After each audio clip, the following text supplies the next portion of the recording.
but it's like I don't know. It's kind of embarrassing. Okay. I actually don't want to say it now. Okay. Wait, no, Harp, have you never just like taken like a spoon or a knife and like slipped it under the lid of the jar and then Yeah, Elsie, I've tried. you still can't do it? And that doesn't work? Wow. I don't. Well, I'm not gonna like break the lid. Is that? That won't break the lid. This is like the same physics. I'm not good at physics, Harp. But I know that physics will let you open the jar without breaking it if you let some air under the lid. Have you tried like hot water? The lid under hot water to loosen it? But that makes it slippery. That is true. Harp is correct. I'm with Harp on all of this. Yeah, I'm with Harp on that. Not on all of this, but the hot water part, yes. JD, like, you're the one who can open jars. That's not... Yeah, we can thank testosterone for that. If you bang it on the side of like the counter, like lightly, not hard. That scares me. Please shatter the jar on the edge of the counter. That's You know what, Kian? The jar would be open. The jar would be open. It would be open. We have reached our destination. That is an interpretation, and I respect that. You don't like glass with your pickles? Oh God. I don't like that crunch now. Harp, the saddest little. That makes it slippery. Killed me. I'm dead. Oh my God. It does. I mean, you're not wrong. But there's a lot of things Harp is wrong on about like this is one of them halfway. It's better than the hot tang argument, but like I'll give you it. Okay. Fuck off. I'm not Give living me an uncomfy feeling in my mouth. Hot tang. I mean, at least It's normal. Okay. Sorry. It's not normal. I'm okay. normal. Now hold on. Do you normal. Do you enjoy hot tang? When I'm sick. That makes it like worse somehow. Okay. No.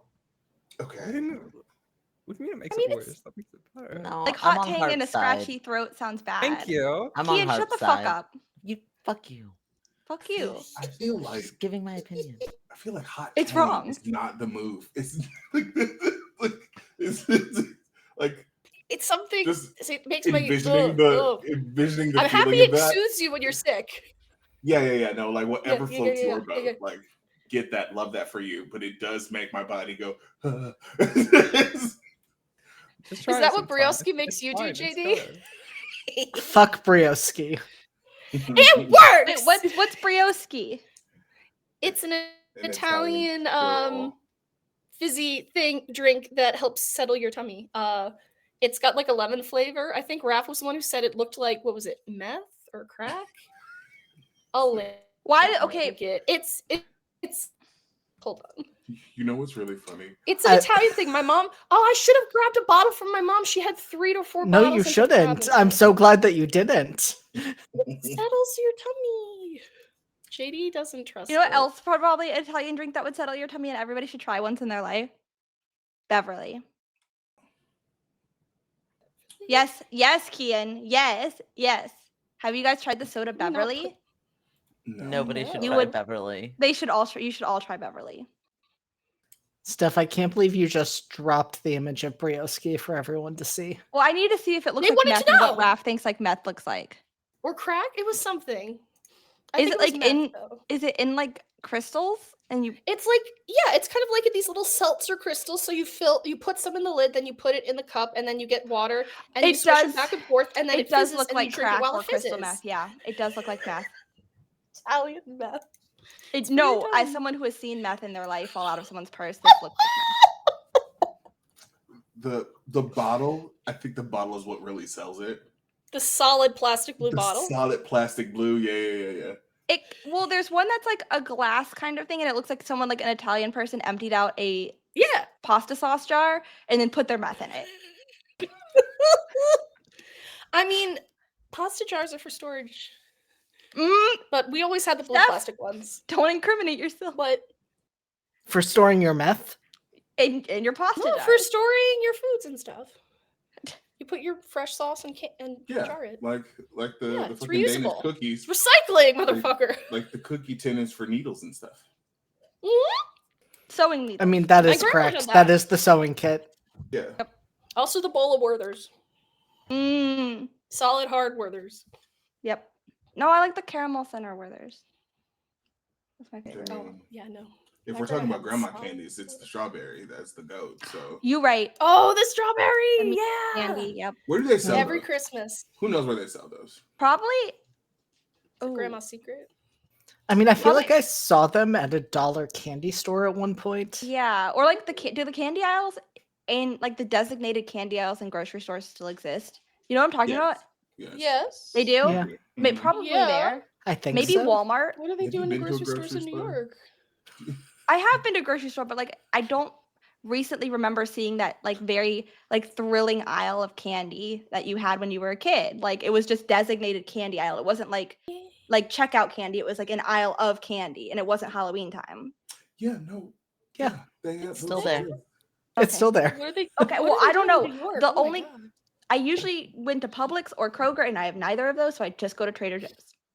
Oh well, that's Oh, why. that's where your confusion Yeah. comes from. No, that makes Yeah, sense. no. All right. Who's gonna mail me a pub sub? Nobody. Nobody's gonna mail you a pub. sub. We've established this, Not Elsie. happening. We're not going to If I encourage keep asking, this. somebody's gonna do it. Find you a fucking Subway or a Jimmy John's. Do something else with your life. Don't Does order Jimmy pub John's sub. exist up here? I have no idea. I think so. Yeah. Oh, I've never seen one up here. Yeah, I've never seen one. I've seen Firehouse subs and Subway, but not seen a Jimmy Johnson's. We have all of them. We have that. We have whatchamacallit, Jersey Mike's. We have everything. Oh yeah, those. All right. Well, we've delayed from the horrors long enough, so I'm going to tag Kian in if they are willing to do the channel introductions. Absolutely. Hello, everybody. Welcome to Entropy Emporium. Thanks for coming to hang out tonight. First and foremost, we are raising money for the Palestine Children's Relief Fund. We'll be doing that now and for the foreseeable future until we have a free Palestine. Keep all eyes on the world around you. Pay attention to what is going on. Do not look away. We ask that if you cannot donate funds, that's totally okay. Just raise awareness. Be sure to keep talking about it. That is the best way that you can support. The other thing is that we have a Discord. If you like these conversations, come to Discord because there's more of them. That's pretty much all that we do is talk about stuff like this. Yeah, I don't know. That's what I got. Elsie, stop laughing at me. I can't stand you. Yeah, that's what I got. I'm going to hand it back to JD now. No, that is fair. And yes, the Discord is filled with conversations exactly like this. Many, many, many. And it is incredible. Plus, you get to see all of these lovely people get feral about characters and games and everything else.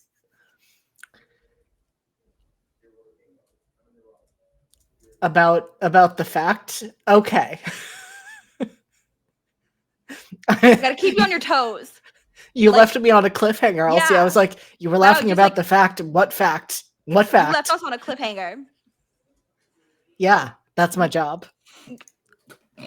Well, you're good at it. Thank you. You're welcome. And with that, to take us away from our cliffhanger, hi everyone. Welcome to episode 12 of They Call Us Villains, which is a horror masks game. And this will be broadcast signal intrusion. We'll talk more about that in a second. Before we dive into our introductions, this is a game that delves into a number of heavy topics. This includes institutional violence, forced institutionalization, medical abuse, psychological abuse, and gaslighting, themes in line with real-world conversion therapy, body horror, gore and blood, references to isolation, seclusion and sedation, bad and toxic and emotionally abusive parenting, and currently one of the triggers that is listed is unreality, which will be relevant for tonight's episode as it was for the last one, and maybe for a few episodes in the future. We're going to see what this cast of characters does, though, with the situation that they have found themselves in. There may also be mentions of needles and injections and talk about degenerative illness. So with that, I'm going to let my cast go around and introduce themselves, introduce their character, remind us of their playbook, and give us a snapshot of how their character is doing. Before we delve into that, just noting all of those content warnings. If any of that would cross any lines for those of you watching, please do not hesitate to step away from watching this stream. We know that these are heavy topics, and if you're not in a place for that, we completely understand. And Entropy Emporium has plenty of other shows and streams and pieces of content that do not include this. But I'm going to jump in and start with Harp. Introduce yourself and introduce us to Mara. I was ready as fuck this time. I was prepared. I'm impressed. You can see me fucking lock in there. Hey, I'm Harper. I'm gonna be playing Mara, who's the Nova. She has gravity power, or had gravity. I don't know how relevant that is right now, actually. She was the Nova. And she is currently having the best day of her life. She is in an awful mood, and she doesn't want to be doing what she's doing right now. Doesn't want to be at a perfectly normal town hall meeting that is so fine. Perhaps. We're having a normal one. I just remembered the. Are you stupid? Mara It's a genuine was question. It was a genuine question. yeah. Mara was in fine form last time. It was incredible to witness and experience. Also, thank you, Kian and LC, for redeeming chaos for me. I appreciate that. What are you doing? What are you doing? Wait, is this villain points? I thought it was just like, Thanks, Harp. No, they're villain points. oh. Three of my cast members. 3 out of 5 of my cast members. I thought it was just a fun We just thing want to things do. to get worse. No, I just thought it was funny that I was copying Kian. I didn't think it had repercussions. There are always repercussions, Elsie. Oh, Yeah. Nancy, stop it. I'm going to have to mute myself, so I'm going to throw the mic over to Kian. Hello, everybody. My name is Kian. My pronouns are they, them. I'm changing my pronouns again. Switching back to they, them pronouns. I forgot to tell people that before, so the overlay, not the overlay, the promo, I need to correct. What else do you want from us? What are we saying? Valen's playbook, and how they're doing. Valen is the Beacon playbook. How are they doing? You know, they're on a little vacation with their potential partner. So who cares? They're not doing dandy. They're probably freaking out, honestly. They're probably like, oh fuck, I fucked up again and now we're back in this space and I don't know what's going on. But Kian is thrilled that they're back in this space because it means that terrible things are happening to the rest of the group. And I just get to have a nice little conversation, I hope. So that's me. I love that for all of us. All right, Q, tagging you in. It me. Hello. And I'm not muted. Hell yeah. Hi, I'm Q. He, him. Tonight I'm playing Connor Creed, also he, him, who is the transformed playbook. This is just sort of normal. I think everyone else is sort of having a bad day, like he usually does. So it's probably fine, right? It's fine that everyone else gets to sort of experience what it's like on the other side of the tracks. It's true. It has been a terrible, horrible, no good, very bad day for Connor so far. Yeah, a little bit. And speaking of days that have not been great, Steph, how is Scylla doing? Scylla could be better, could be worse. I'm Scylla. I'm Steph. I'm playing Scylla. She was the doomed playbook, so I guess now she's perfectly fine and safe and has nothing to worry about. She got a wind chime with crystal moss that made her feel sad, and she doesn't know why, but that's fine. Don't worry about it. I'm sure it's just a weird thing because it's already a weird day, and she's just making sure Connor and Lucian are not confronted by Riot. So she is doing her job at the town hall. Having a normal one. Totally normal. Except for the murder in the town. Totally normal. There's no death in Hemlock. Exactly. It's so normal. And speaking of having a normal one, LC, how is Ellie doing? We're doing great. Hi. I'm LC. I use she, they pronouns, and I play Ellie Ellison. I was the protege playbook. I did have powers, but somebody fucked that up for everybody. It was an accident. Well, you know what? Please fix it before things get worse. Do you know how? Okay, just wondering. I'm having a normal one. I think I'm having the most normal one because I am hallucinating question mark in the bathroom. My nose is bleeding. Fun antler Hannibal man has come to visit me again. And as much as I would like to say would, I won't. And that's it. I'm fine. I'm probably fine. This is fine. You don't want to add them to the group of partners that you are developing? Hypothetically, we have theories about that He one. might so already be in there. He We might don't already know. be in there. Look, just because you've never seen the Antler Man and Rook in the same room together. All I'm saying, it's on my Pepe Silva board. I'll need you to take a screenshot of that board. I'll make it. I will physically make it and just start adding things during the next few episodes. I'm gonna get a roll in, roll out kind of situation going. Do it. Maybe Don't- I'll give you advantage. On all of my rolls? No, absolutely not. It's a lot of work, JD. That's a lot of work. And I need a lot of help. Sure. You need to put your dice in the moonlight and get Julia to help you I'm in going cleansing to. them. I'm going to. I mean, I don't know. I haven't watched Academy H recently. Are her rolls better than mine? Generally. Okay, then yeah. Fine. Julia can help.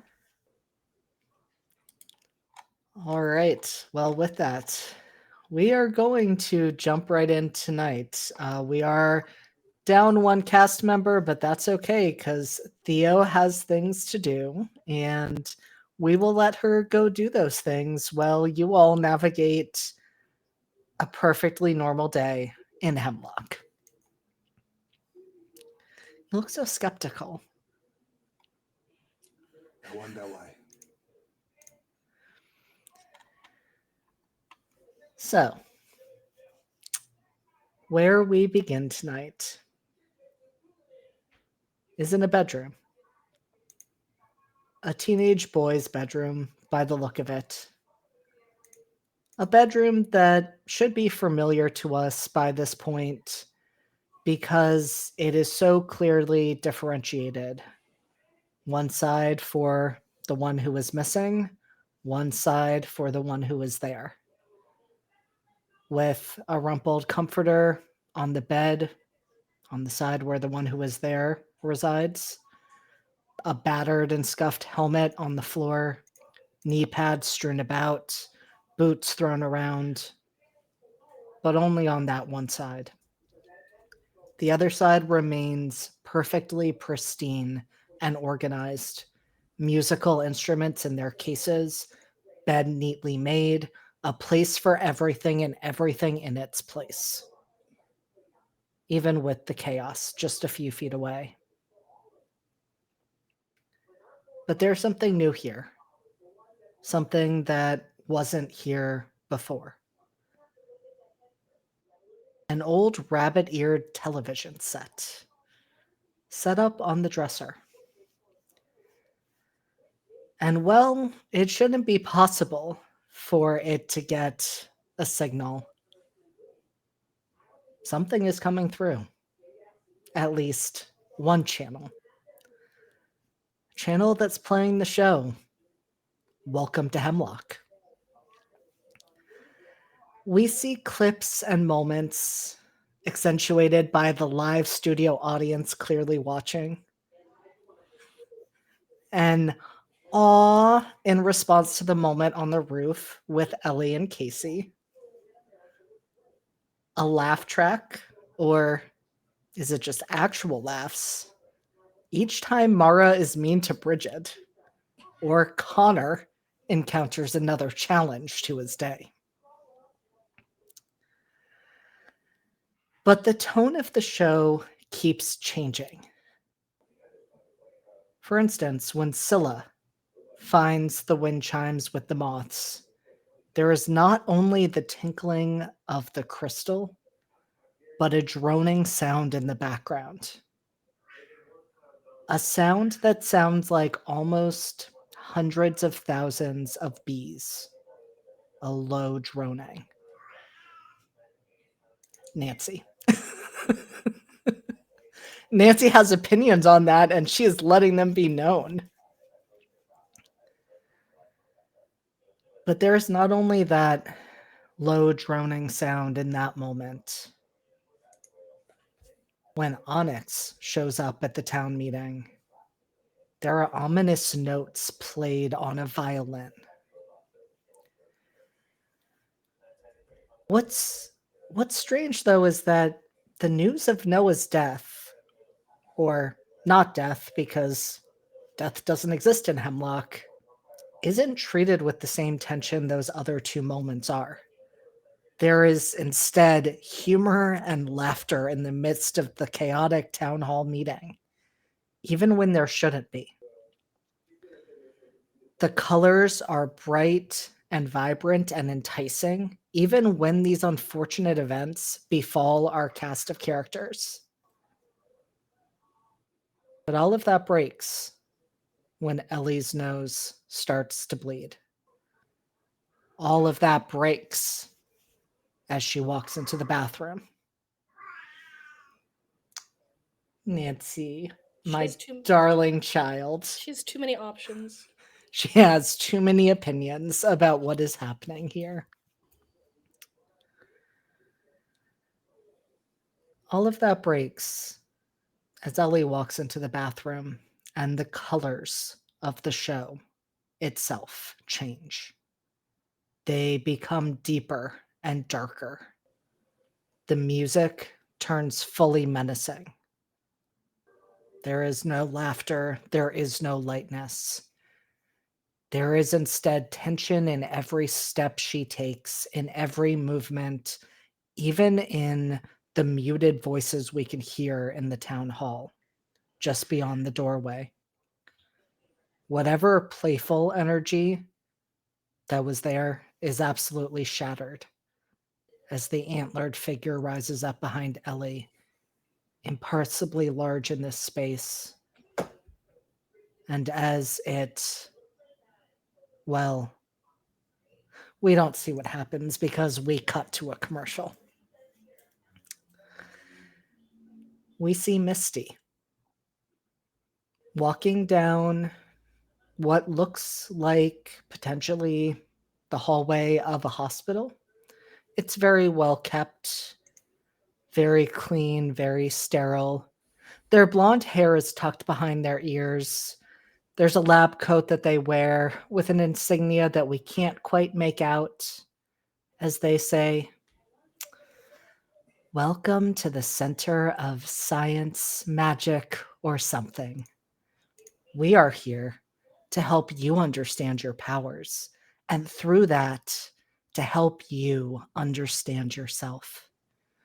Whether these powers are the result of family lineage and genetics, an encounter with a magical or alien artifact, or experimentation. Regardless, we are here to help you. Have questions about why you're covered in shimmering scales or why you can control gravity?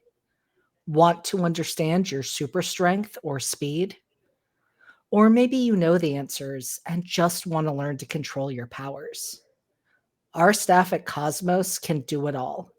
With our incredible team of doctors, Doctors West, Stewart, Calder, and Foxglove, we can serve you as we serve Hemlock and the greater community. We invite you to come in for your consultation today. They stare into the camera. We are here to help you. We are here to help you. We are here to help you. We are here to help you. And their audio glitches, and we see a flash of something. Something that looks almost like a glowing blue stone. And then the screen shifts back, but the image of Ellie standing in front of the mirror, the antlered figure right behind her, freezes in place. As Valen, you come crashing to the floor of Caleb's bedroom. It feels like you've been falling endlessly. And what's been strange is what you've seen in that time. You've seemingly been surrounded by television screens, flashing these images of these moments of what is happening in the town of Hemlock, catching bits and pieces. And now you and Caleb are there in his room, television set stuck on this frozen image in front of you. How are you holding up with all of this, Valen? Valen sits up, looks around, sees Caleb, and goes to hug him. I'm sorry. I don't know what happened. I'm sorry. Hey, you don't need to apologize. Are you okay? I've been falling for a really long time, so that's a little weird. Did you? I not for as long. And at that, Caleb hugs you more tightly. I thought I might have fucked up. I thought I might have lost you. Valen pulls back.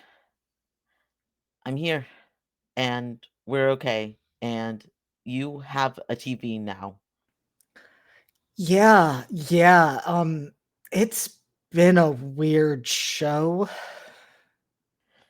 Yeah, I was seeing flashes of something when I was falling. Um, Look, normally I would say Ellie can handle herself, but that looks fucked.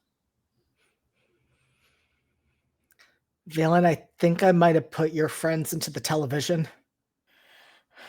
Okay. We can fix this. We can break the TV. And they'll all come tumbling out like rocks, right? I don't know that that's how it works, but I also don't have a better suggestion. So, I mean, we could try. Uh the only way I don't know how to get there. If we go back, if we leave here, are we going to be back in Hemlock? I think so. I mean, I made the jump here. I've made it before, and I've made the jump back. I'm not always in control of it though. Sometimes the moving back and forth controls me more than I control it. Okay.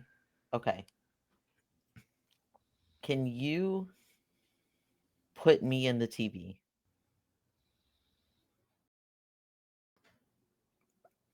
I can try. Are you sure you want to do that? No, no. Do you see what we're looking at? That's fucked. I'm terrified, but something happened, and I don't know that they can help themselves right now. Okay. Yeah. Yeah, if you want to go in, I think I can make that happen. Okay. And you can see Caleb very much looks torn.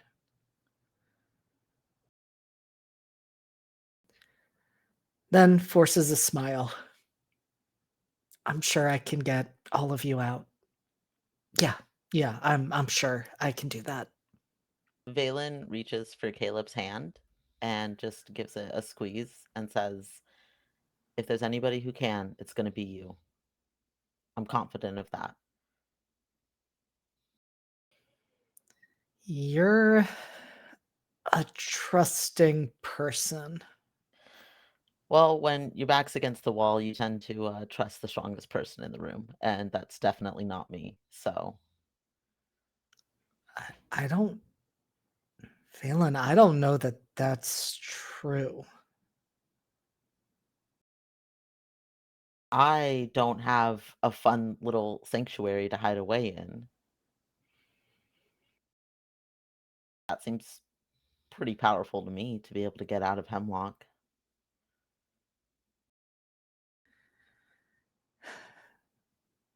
I mean, problem is, it's only a brief escape. Hemlock's always back there. We'll figure that out later. We're going to get out of there. Just right now, we have to get. Oh my god. I think we have to get Ellie somewhere safe, which is a very weird sentence to say. But I think that's what I have to do. You're sure about this? No. If you figure out how to get people out and you have to do it one by one, start with Connor. Connor's going to know what to do.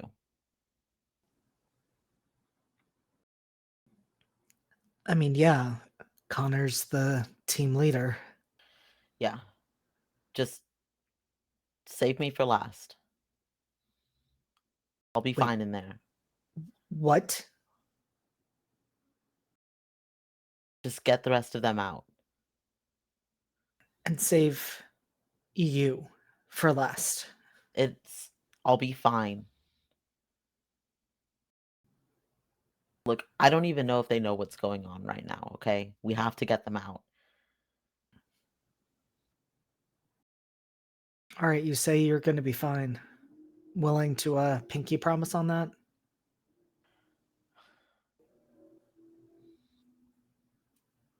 I'm not a liar.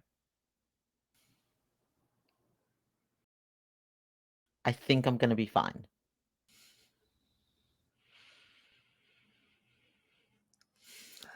I hope you're right, Valen. I hope you're right. Just get me in there and we'll figure things out from there. Maybe don't break the TV. I'm starting to think that's a bad idea. Oh yeah, no, I mean if you're going in there, breaking the TV was already like the next to last option. Now it's the last option. Okay, excellent. I'm glad one of us is smarter than whatever that idea was. I mean, one of the things that worries me is I'm not sure if I brought the TV in or something else did. You think something can get in here? I don't think it should.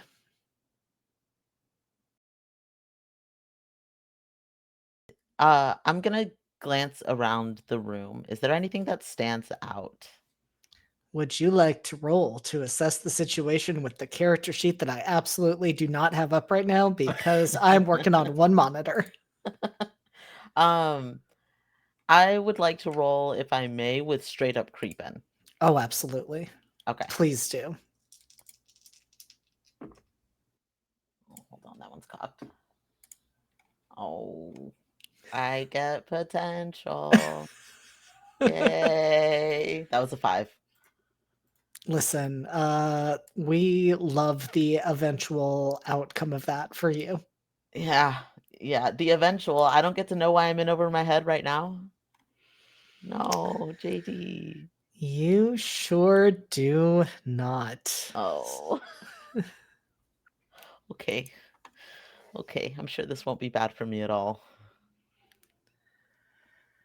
So, Valen, you start looking around, and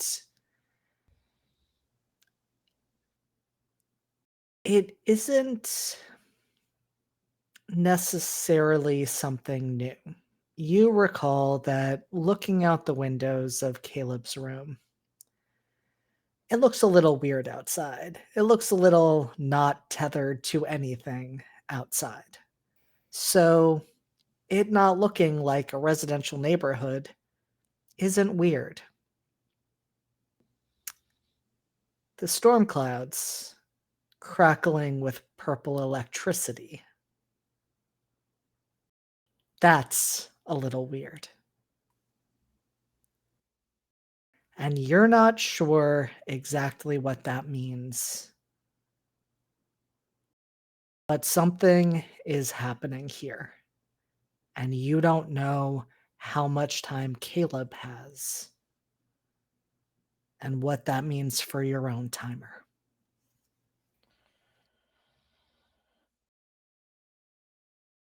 Okay. Storm clouds outside. Those are new. I don't think you caused them. I don't think I caused them. Which means a super secret third thing did.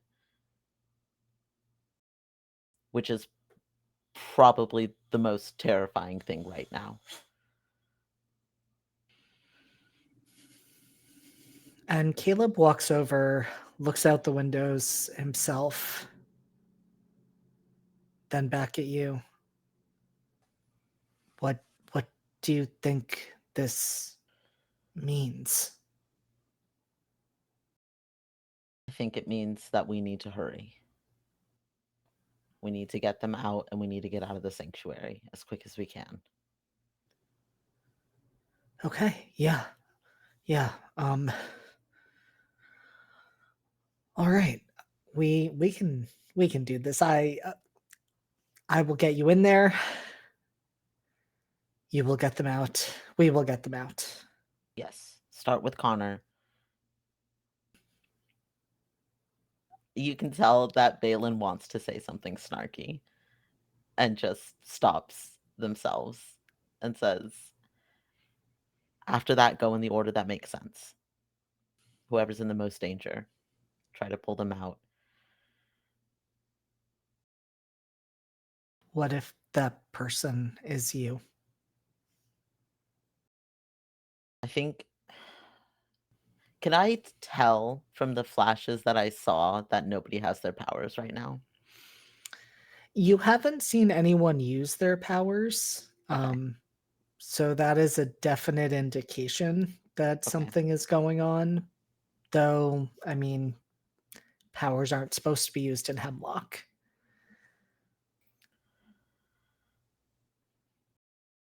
I've lived without powers pretty much my entire life.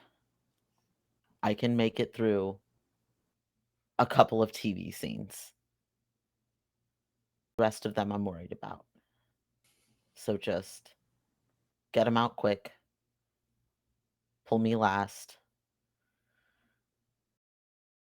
I want to figure out what's going on in there anyway.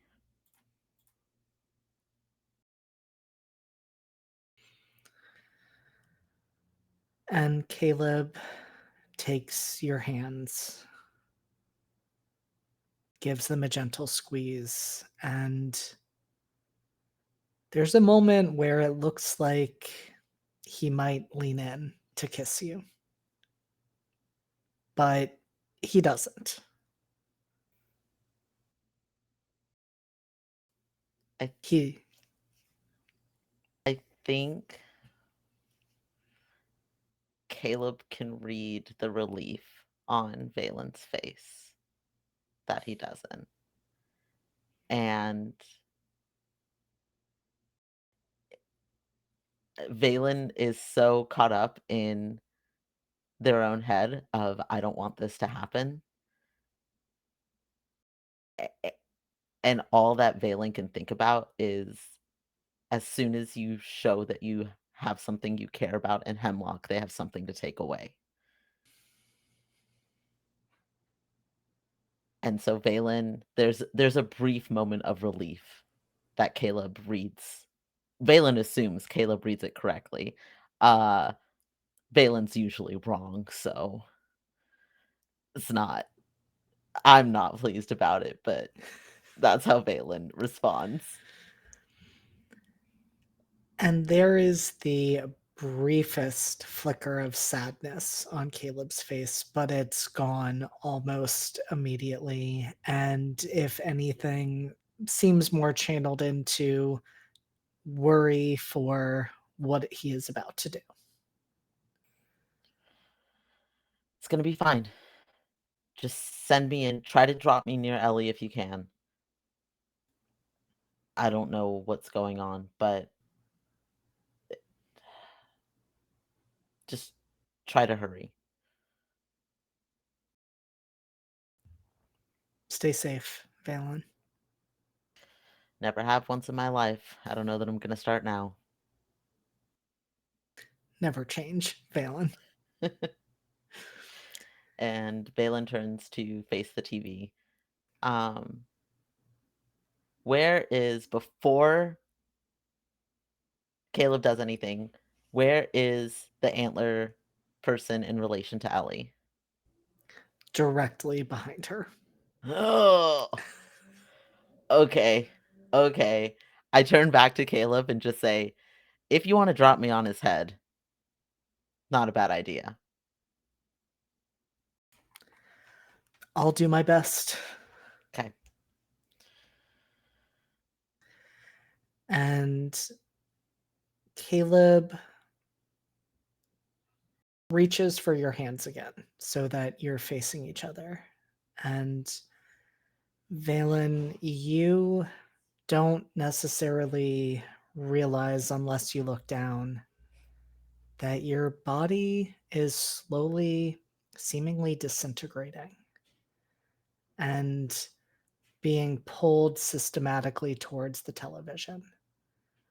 And the last thing you see before Caleb lets go are his worried eyes peering at you and blood beginning to trickle down from his nose. And then you are falling once again, this time into a dark, shadowy room. I would like to know what your plan is as you are dropped, falling directly at this shadowy creature standing there. I would like to grab onto the antlers and pull him down with my momentum. I would like you to directly engage a threat. Okay. Where's that roll? Okay. Plus danger. Oh no. Oh no. Oh no. Ooh, okay.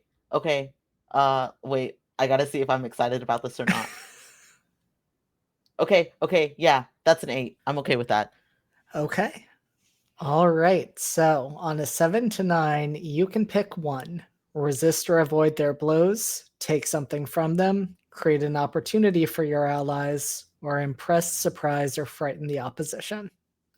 I would like to surprise the opposition. Okay.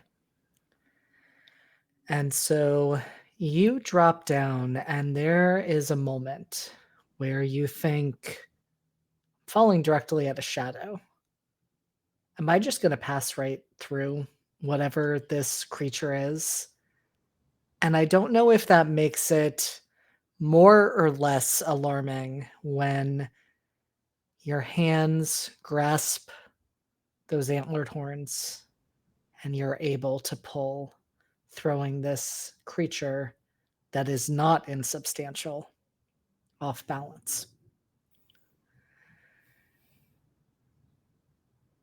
Ellie, you meanwhile feel like you've been frozen in place for a few moments, and that is broken as a figure drops out of nowhere and attacks this shadowy being that you just saw standing behind you. You do not recognize Valen. Just dropped in from the ceiling. Just dropped in from the Uh, ceiling. Terrifying monster right behind me in my normal ass life in my normal ass town. Great. I think Ellie had been like mid whip around from the mirror she saw the creature behind her in, like eyes wide with like terror, like water. I know she was washing her face, I think, of the blood, and like water still like kind of like dripping from her face mixed with blood. And she just like turns around, like presses herself as close to the sink, like almost as if she's gonna climb on it. And then like doesn't scream, but like bites down on her hand as hard as she can before probably running to the side near where Valen was. I don't think she runs away, but to make sure that once Valen has like hit the ground, I assume you let go of the antlers after you like threw it off balance? Or are you rodeoing this bitch? I think Valen is rodeoing this I don't know bitch. why I fucking asked. I really don't know why I asked. Okay. Then it is towards the door, like stumbling a few feet back towards the door, since Valen is still attached, like confused but frozen, and also like still in that drained sense of like fog that she entered the bathroom with, and just like, what the fuck is happening? Valen holds onto the antlers. Does this thing go down, or am I just hanging, holding onto these things? You are just hanging, and I will give you the chance to say what you were going to say to Ellie, but you did not choose to resist or avoid this thing's blows, so did something not. is about to happen. Yeah, I did not. I was reading that. Ah! Valen just turns to Ellie and says, "Run, get out of here." And Ellie, before you can respond, Valen,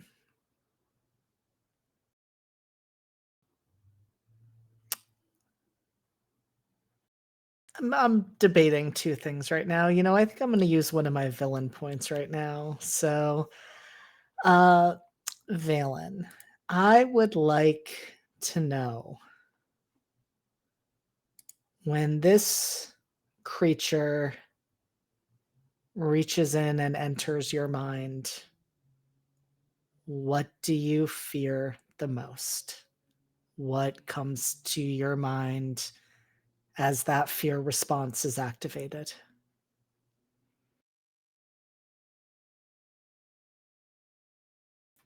Holy shit.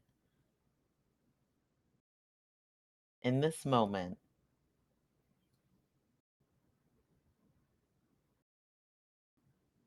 Valen's biggest fear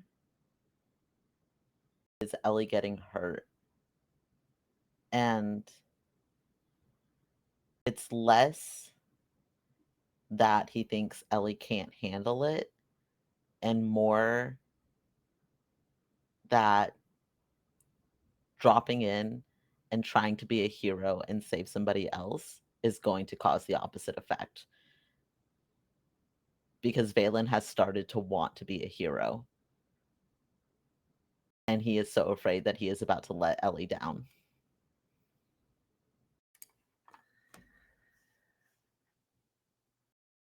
And a few things happen as that thought enters your mind. And it is not a thought you want to have. It is not something you want to be distracting you in this moment, Valen. But what really hits home is, haven't you already failed to be a hero? You remember the sounds of Connor screaming. You remember the sounds of Scylla crying. You remember the devastation throughout the ward as your powers exploded out of you. And now you're right here doing it again. And there is an image that crosses your mind as you realize, yeah, you are technically the one powered person standing between Ellie and whatever this creature is.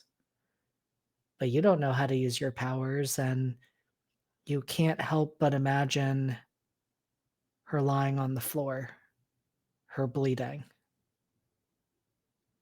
her heart removed from her chest,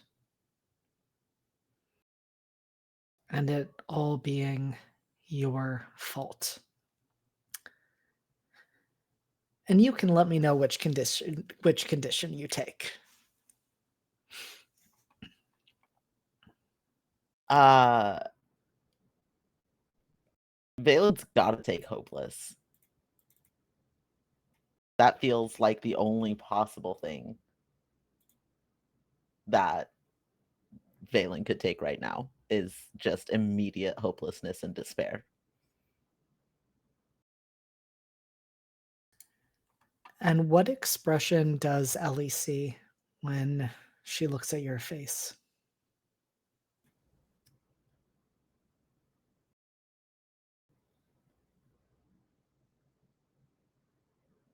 I think Valen looks resigned. There is nothing that he can do. There is no way he can stop this creature. And I think he just looks like he's accepted that.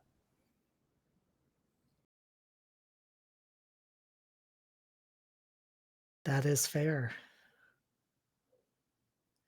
Ellie, what do you do seeing this expression after hearing those words from Valen, a stranger who you have never met?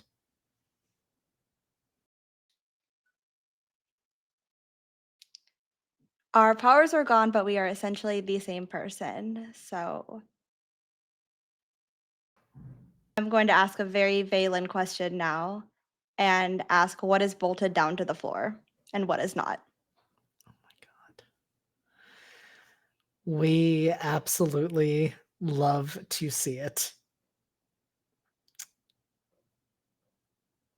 I mean, most things, since this is a bathroom, are bolted down in some way. The trash can isn't. Okay. Is there like yeah, I'll use the is there like a wet floor sign? I'm trying to think of like gauging realistically how strong I am right now. I respect that. You know what? I'm gonna give you a wet floor sign. If you would Thank like a you. wet floor sign, you I have a would wet love floor it. sign. I would love a wet floor sign. I want to take it in a collapsed form, but on both sides, so it's like perpendicular to this creature, and swing as hard as I can at the back of it, what I assume is his knees, to give it like double dead legs and hopefully drop to the floor, dropping Valen too, so we can both run. I respect that. I respect that. Is that engage a threat? I was going to ask you, are you feeling like this is defending or directly engaging a threat? I would let you argue for either. I think I'm defending. I'm defending someone or something from an immediate threat. Yeah. So roll with Savior. Okay. Okay. All right. All right. All right. I swear to God. I swear to God. These dice do this to me again. I'm gonna scream. I'm not gonna look at it. I'm not gonna look at it. Ellie, please, please, for the love of God, please. 5. Ellie.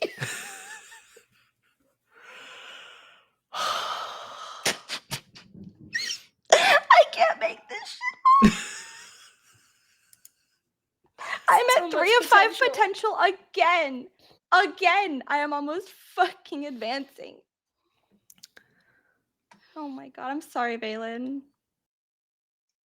Incredible, incredible, incredible. This is what happens when we get put behind the door by ourselves. True, we're on the wrong side We're of on the the wrong door, side god of the door damn again. it. I didn't even have to use a villain point for this to happen, and I love that for me. So, Ellie, you go and swing this wet floor sign. Wait. Alex said order. Is order a hero point? Can I re-roll? Alex says let them re-roll. I'll be kind. I'll be Okay. kind. I'm probably gonna get another 5, Alex, so I'm sorry. But then you're that much closer to. But then I'm not. Please don't. For the love of everything. Actually, that's a 9. Let's go. Let's go. Thank you, All Alex. right. Thank you, Alex. Thank you. Incredible. We love to see it. So I think I just lost 10 years off my life. I'm over here. all right. So Ellie, you swing that wet floor sign and hit this creature's legs. It does not fall. But in the process of it staggering a bit from the blow, whether it lets Valen go or Valen lets it go, either way, Valen drops and is no longer within this thing's reach. Valen is able to get some distance away. But you are not. And this creature, whatever it is, whoever it is, screams. And the entire building shakes. You all feel it. And the lights go out. And we're going to pause on what's happening in the bathroom for a moment to check in on how are the three of you who are out in the main area doing. Theo, for the record, is having an argument about HOA fees and why they should be higher, and extra guidelines that need to be made around what constitutes a front yard and what is allowed to be in a front yard. So she is busy. She doesn't even seem to notice when the lights go out. I think because we had who came in? Bad boy. Onyx. Onyx, thank you. I knew it was an O name. My brain kept trying to say Owen. I was like, that's not correct. No, I feel that. Onyx is back. So I think Connor has been talking to them.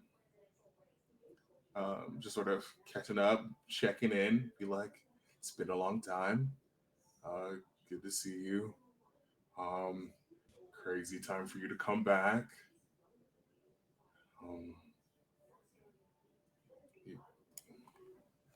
And they very much have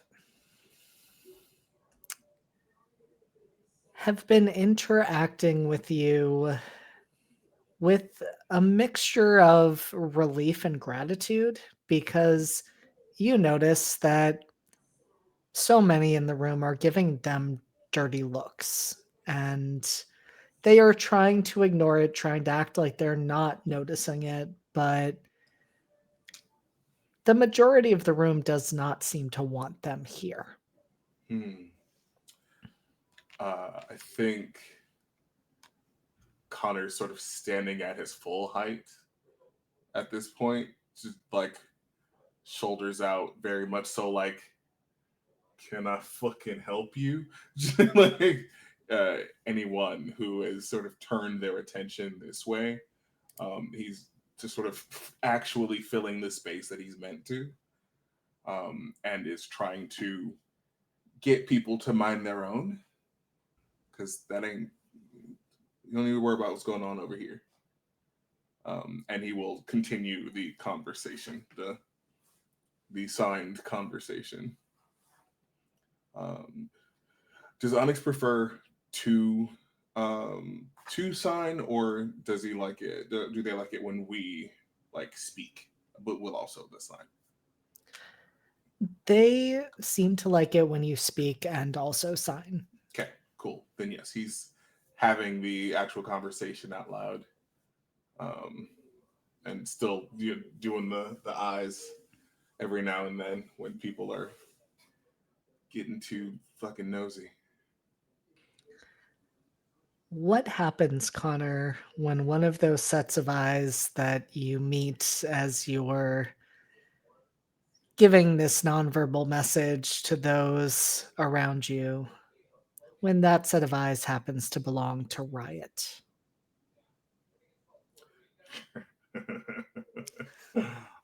I think anyone around him will notice uh, that the look is even deeper in the try it. I dare you.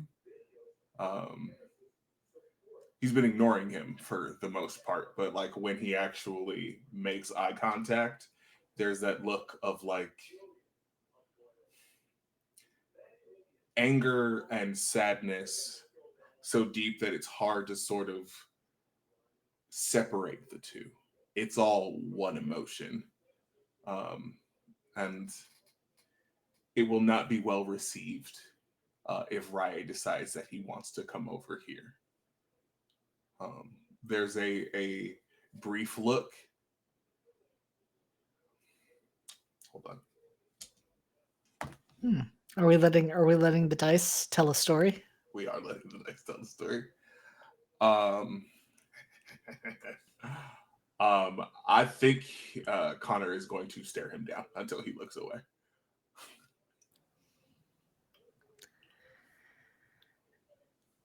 And so, Connor, you are staring at Riot. Riot is not breaking his gaze. And it lasts long enough that there comes a point where Onyx like looks over their shoulder to see who you're staring at with that intensity. Uh-huh. And Riot slowly nods and smirks and takes a step forward just as the lights go out. And I think phone is immediately out. Flashlight on, down at the ground. And just gonna call out to the rest of the group. Hey, everybody, sound off, please. We're Sounding fine. off. We're still Okay. here. The lights just turned off. I'm on the chairs now.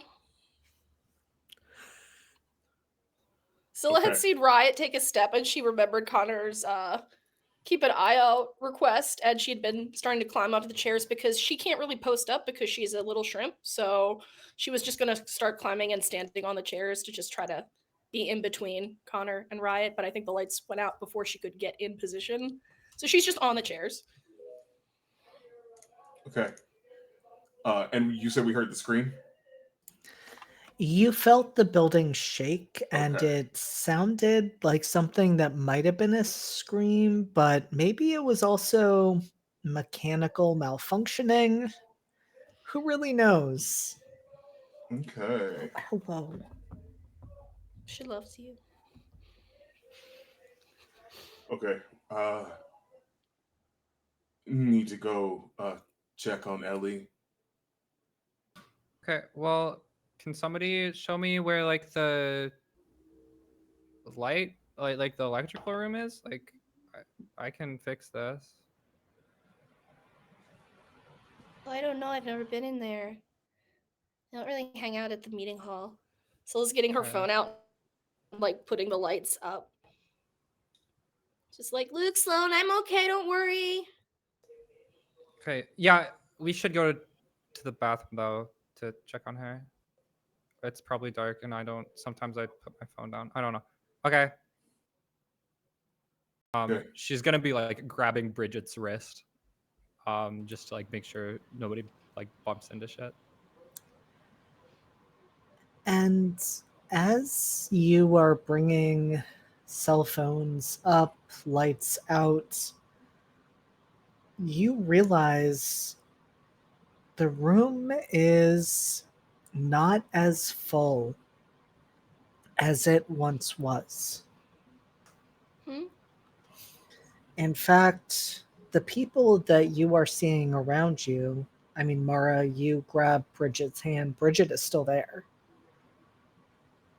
You maybe catch a glimpse of Casey and Gray. Onyx is still there, close to you, Connor.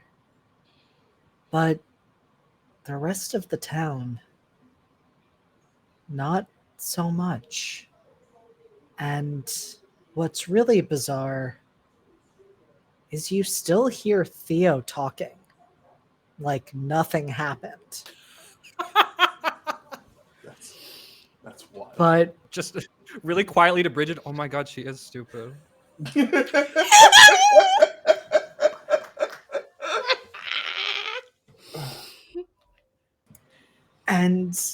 and you're right, there is this aspect that is incredibly humorous because nothing is stopping this woman except for the fact that she's not talking to anyone. She is talking to thin air and responding like she is having a conversation. We should leave her alone. Yeah. Actually. Yeah, I'm not Let's- that close to her. Let's go. Is Riot still there? No, Yeah, I was trying to get my light on. Oh, good. Riot is gone. Where's Lucian? Is he in proximity to us too? Lucian is close. Okay. Ellie? Let's get Yeah, Ellie. This let's is go. weird. Just gonna be calling out while walking towards the general direction. And so, as the group makes their way towards the bathroom to check on their friend, two of you are still in the bathroom with this creature. And you notice, well, I guess the question for you is, Ellie and Valen, are you just standing in the darkness?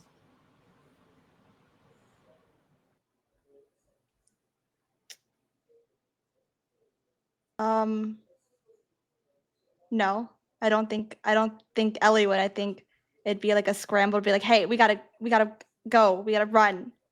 You want to run? Let's go. And like kind of like reaching out her hand towards the direction she knew this person was. But at the same time, like not knowing where exactly to reach with the lights out, she just has a general vicinity, but not going nearer to the creature on the ground. Yeah, I think Valen is not waiting for Ellie to grab his hand. Valen is just running full force in Ellie's general direction and hoping Why would you do this, Caleb? hoping that along the way he will be able to grab Ellie's arm or hand or face, it doesn't really matter, and just pull her along to get out of the bathroom. And so, Valen, you are desperately reaching for Ellie.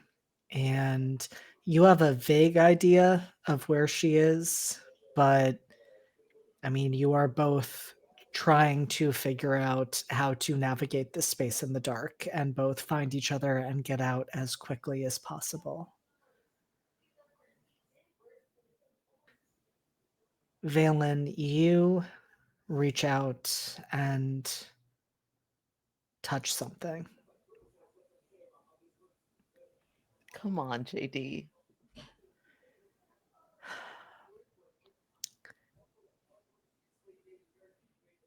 It feels like skin, but skin that has been ripped open. No. Oh no. Oh no. Why? What? And there is a moment where you are convinced that your hand has just sunk into Ellie's empty chest cavity. Oh my god. Ellie, you just feel Valen's hand on your shoulder.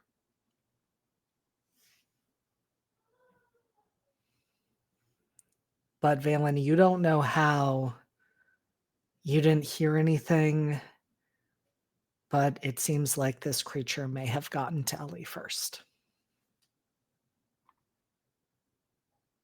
Oh my god. Oh my god. Ellie. And Valen is I'm trying to like I pull my hand back and try to like press it to the wound in the hopes that like it can stop bleeding, like trying to like piece together, is Ellie in one piece aside from this? She What do you seems to be. what are you doing? Stop, come on. And I'm like trying to like pull his hand like away from the shoulder and like grab it so I can like pull towards the door. Is there like an exit, like an illuminated exit, like emergency exit sign? Or is If it there like were pitch? power, there might be, but Those run on emergency power, JD. That's why it's apparently emergency exit. Hemlock doesn't need emergency power This is because an nothing OSHA bad ever violation. happens in Hemlock. OSHA violation. I'm calling the GOP. Okay. So I'm gonna grab your hand and we're gonna run. Can I feel this happening, or does it still feel like I am touching an open wound? Now it feels like you are touching a bloody hand. That's probably true. Oh my Probably blood on god. her hand. Yeah, her hand's probably bloody. For real. Valen's gonna grab the hand back. If the hand is pulling him, he's gonna follow. He's going to go with Ellie. Terrified. Probably pretty close to tears, but gonna go with Ellie all the same. And Ellie, you pull Valen towards the exit, towards the door. You both make your way in that direction. Ellie, you have a pretty good visual image of the room layout, even though it's disorienting in the dark. What's disconcerting is the heavy breathing in the room around you. Almost like there's breath on the back of your neck. And you don't know if the door is still there. You don't know if you've gotten lost or turned around.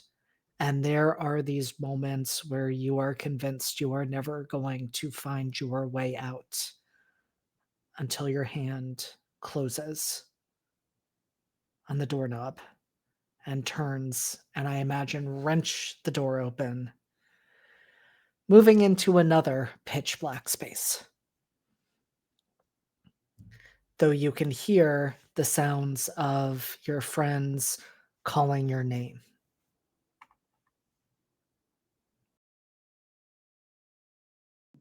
Okay. Everyone is still this way. Everyone is still this way. You if you fell from somewhere. That we can address that later. Never mind. Let's go. Are you hurt? Is everything okay? I think so. Yeah. She does not sound convinced at all that she is okay. But not in the normal way that she usually tells people that she's okay. This is like an actually like, I don't know what's going on with me. I'm scared kind of feeling. And if you do pick up running again with her, you would definitely notice that they are quickly losing steam as to how much they can exert themselves in sprinting at one time. I'm assuming Valen would not expect that from Ellie. No, you've seen her run laps like up and down the halls of Hemlock like daily. No, like breaking a small sweat, like nothing. Like she was in shape. If Valen pulls ahead, then he is dragging her bloody hand along behind him. Do we hear anything following us? You do not. You just hear your footsteps echoing out on the floor as you run towards the main area of the town hall. And for Connor and Mara and Scylla, you can hear the sound of footsteps rapidly approaching you from the bathroom. Ellie? Ellie, Mara, Scylla, Yeah. Hey. Careful. You okay, girl? the, I think no. Oh, what? Okay, let's get out. Let's get out. what do we see when they come into the flashlight lights or the cell phone lights? You see Ellie maybe with a tiny bit of blood on her from the nosebleed earlier, but certainly no gaping wounds, certainly no like visible injuries. And you see Ellie dragging along a person who you have never seen before. You made a friend? Yeah, who the fuck are you? Doesn't matter. Let's go. As long as you're not fucking stupid. Joke's on Mara. Valen's an idiot. I don't know what happened. We got to get out of here. There was something in the bathroom. There's something in the bathroom, and what? Who are you? They fell from the ceiling. Who are What? Who are Hey, you? we can do introductions later. Let's just get outside and take some deep breaths, okay? Yeah. Okay, cool. You're muted, Q. So rude. God. Okay, yeah. We just need to get outside. Everyone else is gone.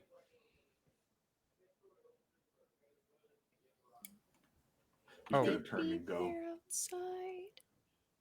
Hey JD, where are my boyfriends? I was going to say at the moment Connor says everyone else is gone, you just hear Casey say, we're still here. Oh, thank God. Okay. Like that's one. Where are the other two? Other two?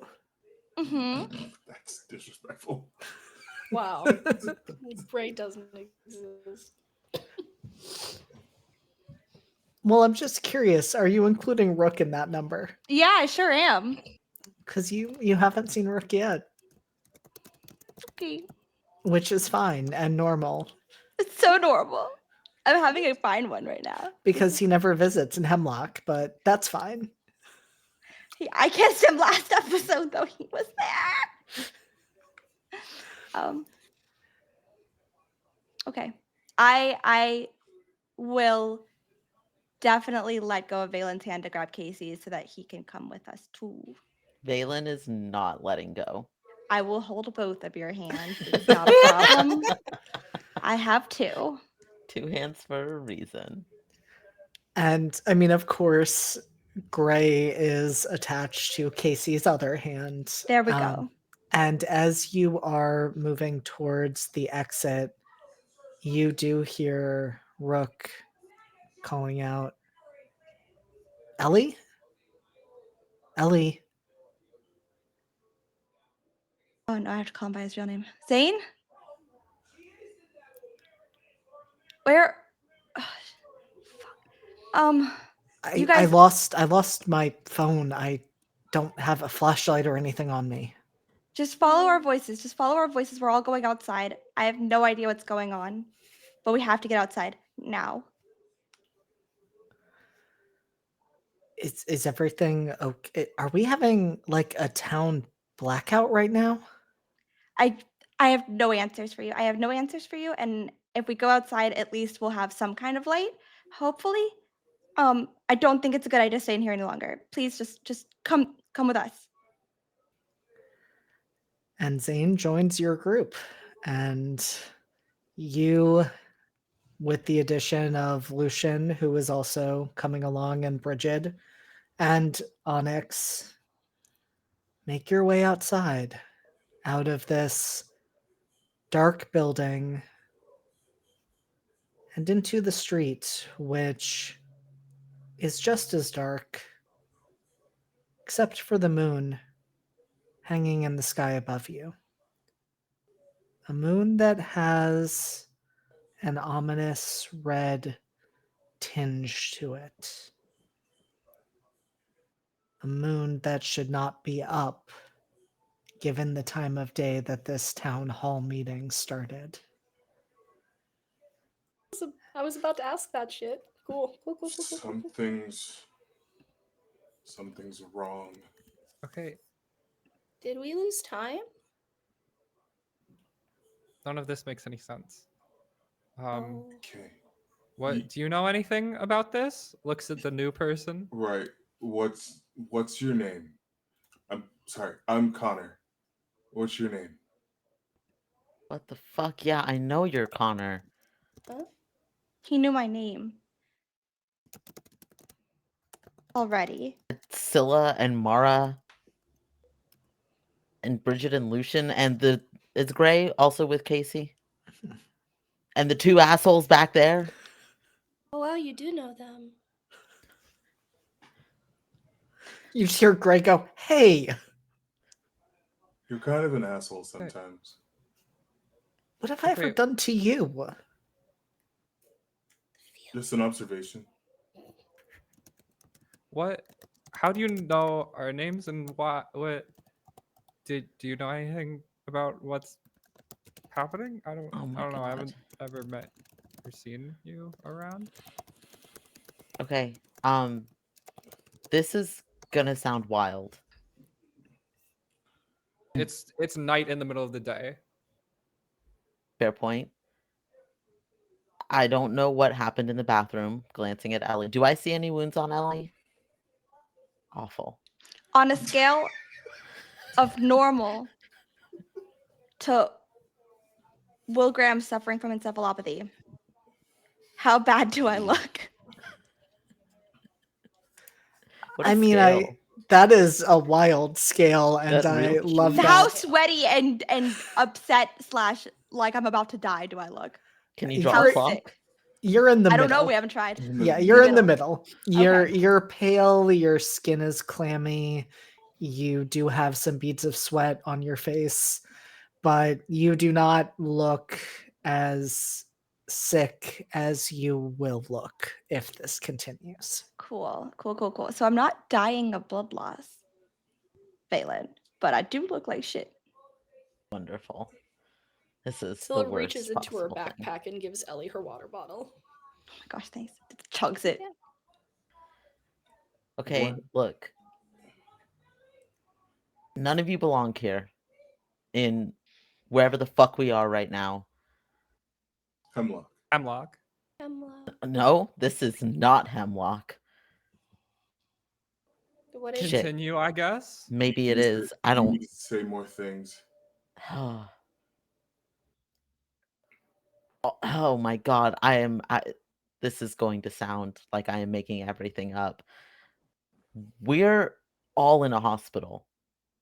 A prison, really, but they call it a hospital called Hemlock. And all of us have powers. And Balin is faltering the longer the story goes on. Like Cosmos? What? Did I see the Cosmos ad?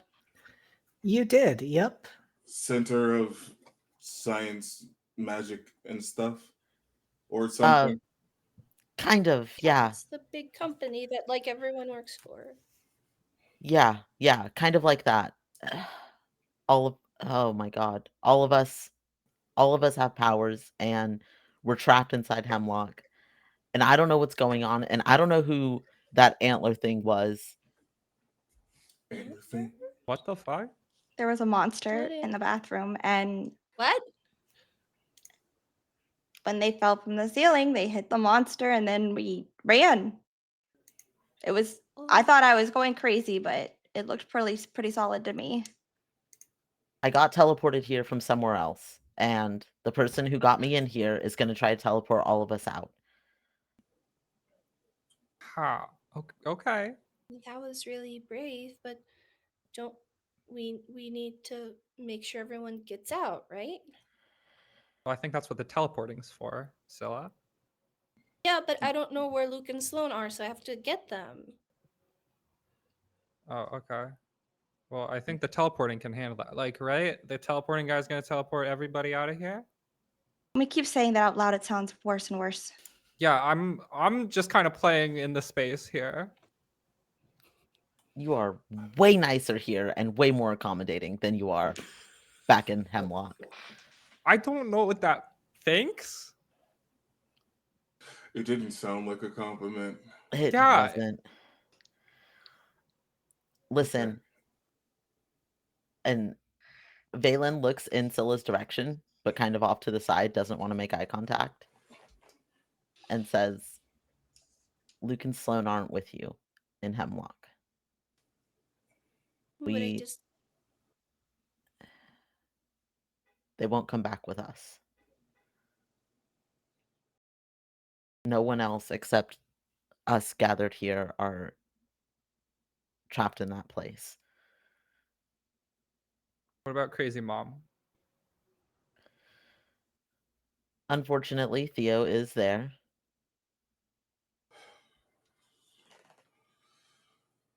Can't even get away from her in well, an I mean, asylum. does she have to? Oh, That was a bad thought.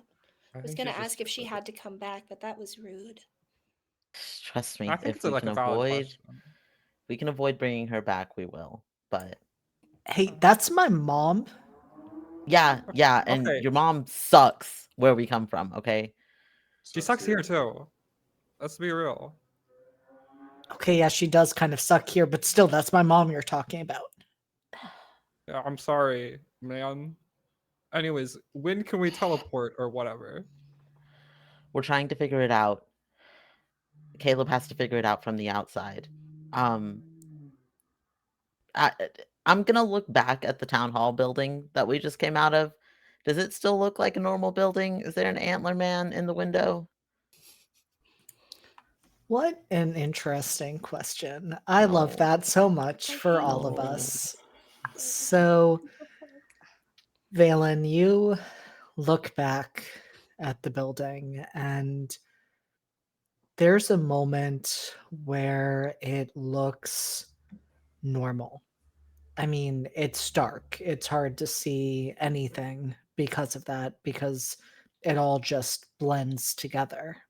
But there's almost this sense like the darkness inside is moving. Like it's moving and shifting and roiling shadows. But that is not what catches your attention. What catches your attention is the antlered figure standing on the roof, looking directly at you, and you don't know how you know that. But you can feel a gaze that comes from something that doesn't seem to have eyes, locked specifically on you because of what you interrupted. With that, I think we're going to take a break. No! Where's Fuck! Fuck you! Shit, JD! What the fuck? The darkness with teeth and the antler man? They're the same It's- person, I swear to God. It's so fine. Nothing bad is happening. Death I'm doesn't exist sorry? in Hemlock. Wait, is Rook still standing with us? Yeah, where's Zane? Zane is still standing with you. Oh no. It's a trick.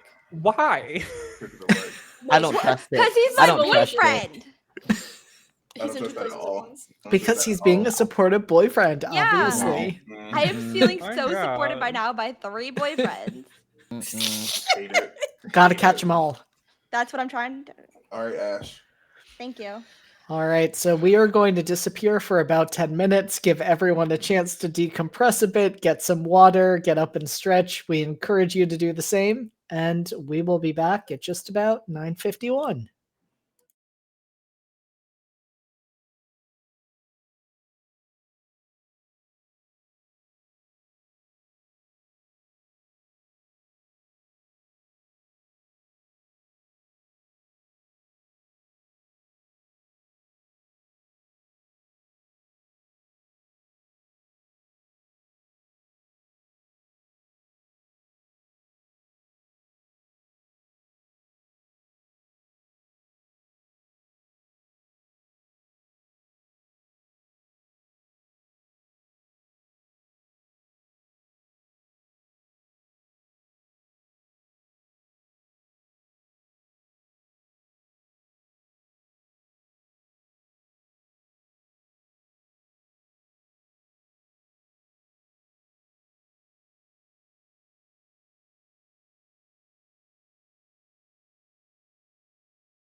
can't die. There's no death in Hemlock unless you're no. You can't die in masks.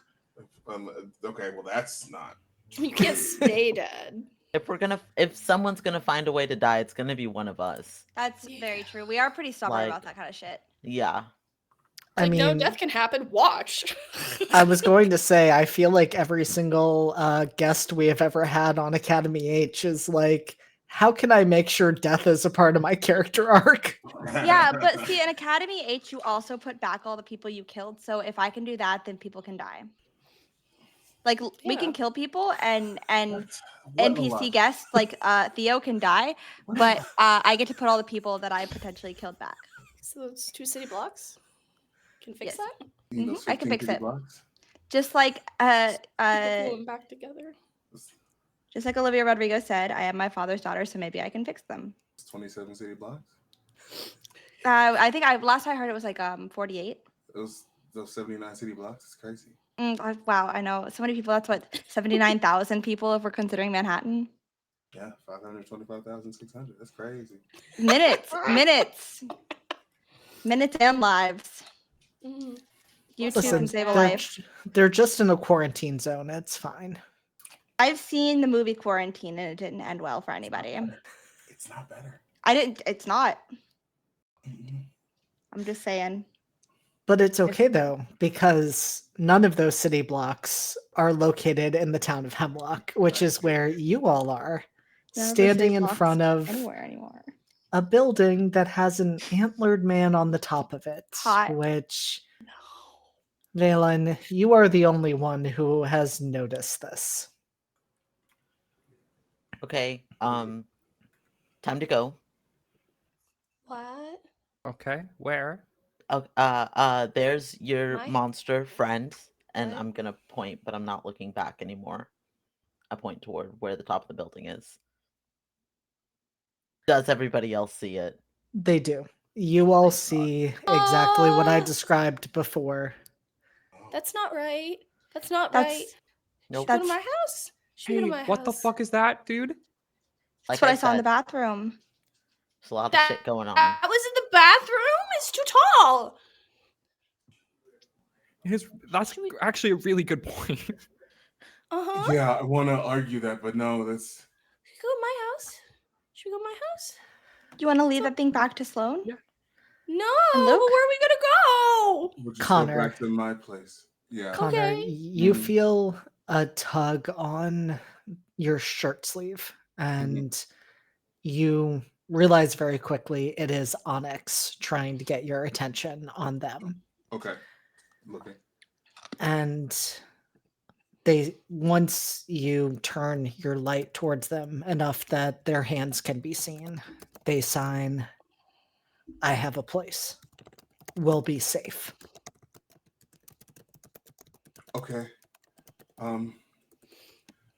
Who all drove here? I can't drive. You don't guys have a car. cars here? Okay. Get in. Okay, then you're all coming in. You're coming with me. I'm compactable. Should I go in the trunk to make room? No. Okay. Hello. No. I get in Okay. the trunk. Okay, so yeah, we're gonna go to my car. Who do you take with you, Connor? Oh God, we have to split. So God, there is a lot of people. Does Ellie have a car? You're muted. I was talking to myself and the fact that I forgot how I got here. You just kind of we were here. Yeah, I think you did forget how you got here. I think there's a moment where all of you are wondering, how did we travel? Fight me. And then having the more existential dread of how did we get here? How Since- did we get here? Since Mara canonically drove to Hemlock, can her car be there? Absolutely. Okay. Yeah, I can take a couple people. Okay. It's messy, so don't judge me. I don't. It's fine. It's your car. Well, no, I have to. Okay. The giant monster chasing us. Okay. Oh fuck! Right. Oh, that's a bad word. New guy, who do you want to go with? I don't care. Just for that, I'll ride with you. Okay, sure. And she's just gonna start walking towards her car, and whoever can follow can. How many people can you fit in your car? Passenger, back seats, 5 if you squish. Okay. This is the worst. I can also fit problem. somebody in trunk. Okay, so Scylla, Lucian, Onyx has probably got their bike.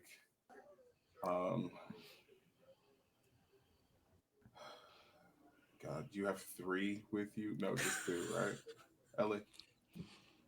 Bridget. Including me? 4.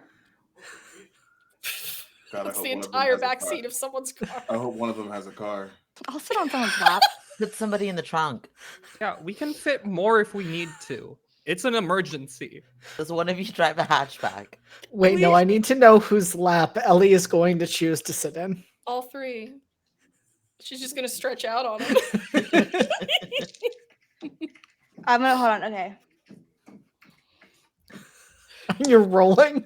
Yeah, it's Casey. Unsurprising. I'm not. It was 1 was Rook, 2 was Gray, 3 was Casey, 4, etc., etc. So 3. Okay, And so it was on your anniversary with Rook. Oh fuck! Harsh. Lol. way harsh, Ty. No, it's fine. That's crazy. Disappointing. That's crazy. This is the real horror. The 1,000-yard stare. That's crazy. That's wild. Well, I'm just gonna. I feel like there's worse things that I could have done on this anniversary, and I also feel like there's worse things that are happening now. Okay. We can focus on those if we want. Is he still on the roof? Are you looking back? Yeah, I want to keep eyes on what that fucking thing is. All right, so Scylla, in that case, you are the one that sees this creature leap off of the roof. He's jumping off the roof! We need to get the cars! Okay, so then Scylla's gonna go with Mara. The polycule can get in the back seat of my car. Lucian's gonna be in the passenger seat in my car, and we're going. We're going now. That's fair. So you all, for the record, make sense because you already had left her, but you do all leave Theo behind as you ride out following after Onyx, who leads the way on their bike. I am like craning my neck out the window behind. Is that thing following us? And is it running or walking? So when it jumped down, you lost sight of it. But if you are looking, if you are keeping an eye out, you keep seeing a blur of movement. Maybe it's just a flicker in the darkness, but it keeps repeating. Never close enough to touch any of the vehicles, but enough that you know you're not alone. Cool. I don't say anything about it. Sit with that knowledge. I hate this. What are I'm just gonna ask, what are the vibes in Connor's car? How is the polycule plus Lucian plus Connor doing? Connor's focused. He's just following Onyx, not looking back because we don't have time for that.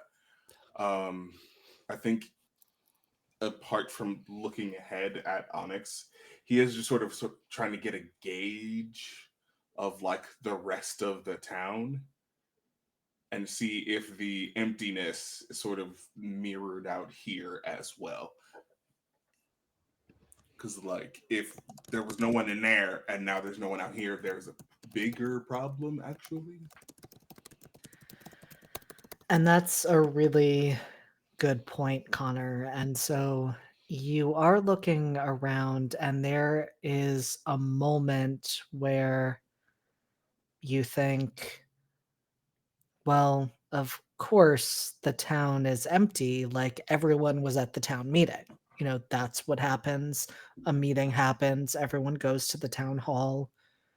So, of course, everything is quieter because why would anyone be out and about? But then you very quickly realize if they weren't there and they're not here, what does that mean? And the buildings are all dark. There are no lights on anywhere in this town that you can see.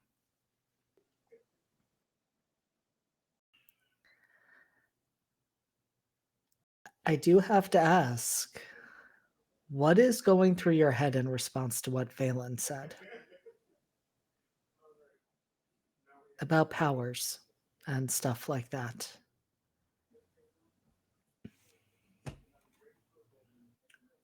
Maybe if I had powers, I'd be able to get out of here.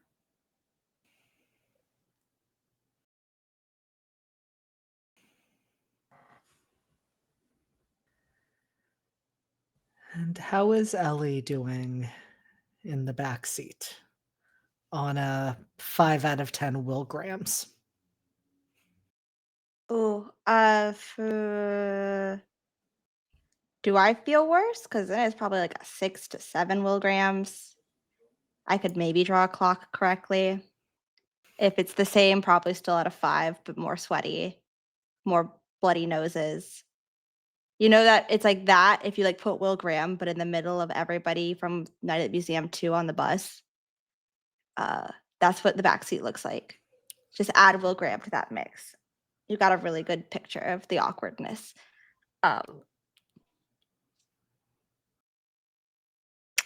As far as the thinking about powers situation, I think it's a fleeting thought of that might as well be something this person who fell from the sky said to me. This is also happening so fast. I don't even know if she has time to process it.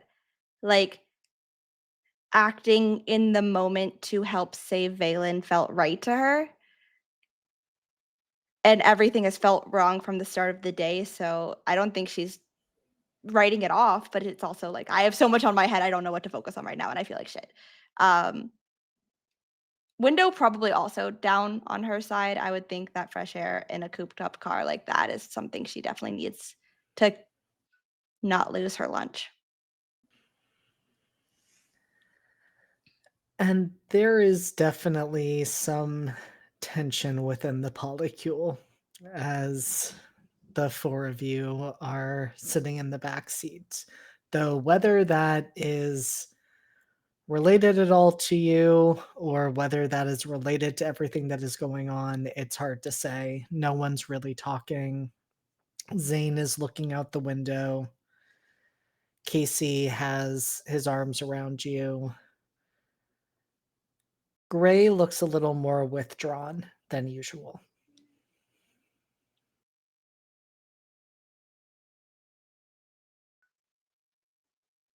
Why? Can I ask that? Like, why? Do you want to ask that out loud or do you want to pierce the mask? I want to pierce the mask. Absolutely. Roll with mundane. I shifted my labels. Now I have one in mundane. Thank you, past Elsie. That's a 10. Incredible. So you are looking to pierce the mask on Gray? Yeah. Okay.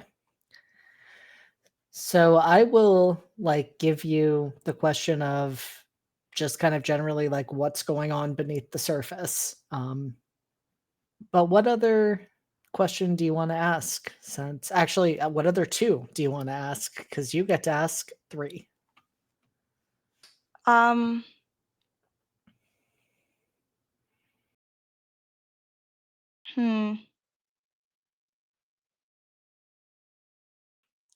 What have been the vibes of Gray and Ellie in this town of Hemlock? I know they're pretty neutral-ish in Hemlock right now. It overlaps. They're pretty neutral-ish here as well. You have definitely been closer to Casey, but Gray has not seemed jealous or upset or anything else of that connection. Which I think is part of why it seems strange that they're looking more withdrawn at this point. At least if that were the cause. Okay. So the other two I want to ask is how can I gain influence over you? And how can I get your character to make sure Casey is okay first and not me? Okay. So with the first, like in asking what is going on with them, you're thinking through the day, you're thinking through the things that have happened, and it seems strange because you don't feel like you've noticed it before, but the looks that Theo gives to Casey and Gray when they're together are so different than the looks that she gives to you and Casey when you're together. There is a look of approval in one case and a look of disapproval in the other. And that seems to be rattling Gray at this point. It seems strange that that's what's on their mind, but that's the only thing you can think of. I mean, this is a weird situation, so maybe they're also just rattled because of that. But that is something that you remember and it stands out to you. And it informs the other questions that you're wondering about as you're studying them. You are thinking about, like, what would it take for Gray to protect, you'd said, Casey instead of you. And you actually don't think it would be that hard. Unless Casey told Gray to protect you first. So your best bet is to stop Casey from doing that. And then what was your third question? How do I gain influence over Gray?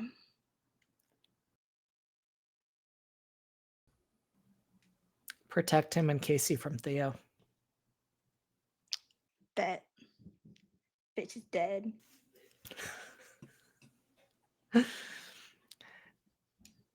And so Cool. while you are musing over that, how are we doing over in Mara's car? Oh my god, With- what the fuck? Oh my god, oh my god, what the fuck? Oh my god, what the fuck? Will you stop talking and just focus on driving, please? Okay. I'm following them as fast as I can. We're okay for now. No one's grabbing the car, and if they grab it, I'll bite them. Surprisingly effective at Hemlock, so. I have What? pointy teeth, so it's super effective when I bite. What is that? What's up with I She's a monster. yeah. Do you know what that is? I have no idea. I've never seen that thing before. Fuck. Is that what killed Noah? Unclear? Okay. It's possible. I mean, he's someone who got killed here, but they say there's not supposed to be death in Hemlock, but he got killed. But if that thing's not supposed to be here, maybe that's what killed him. Wait, did you already know about him? About Noah? Yeah. Yeah. He's not around in Hemlock either. Did he get murdered there too?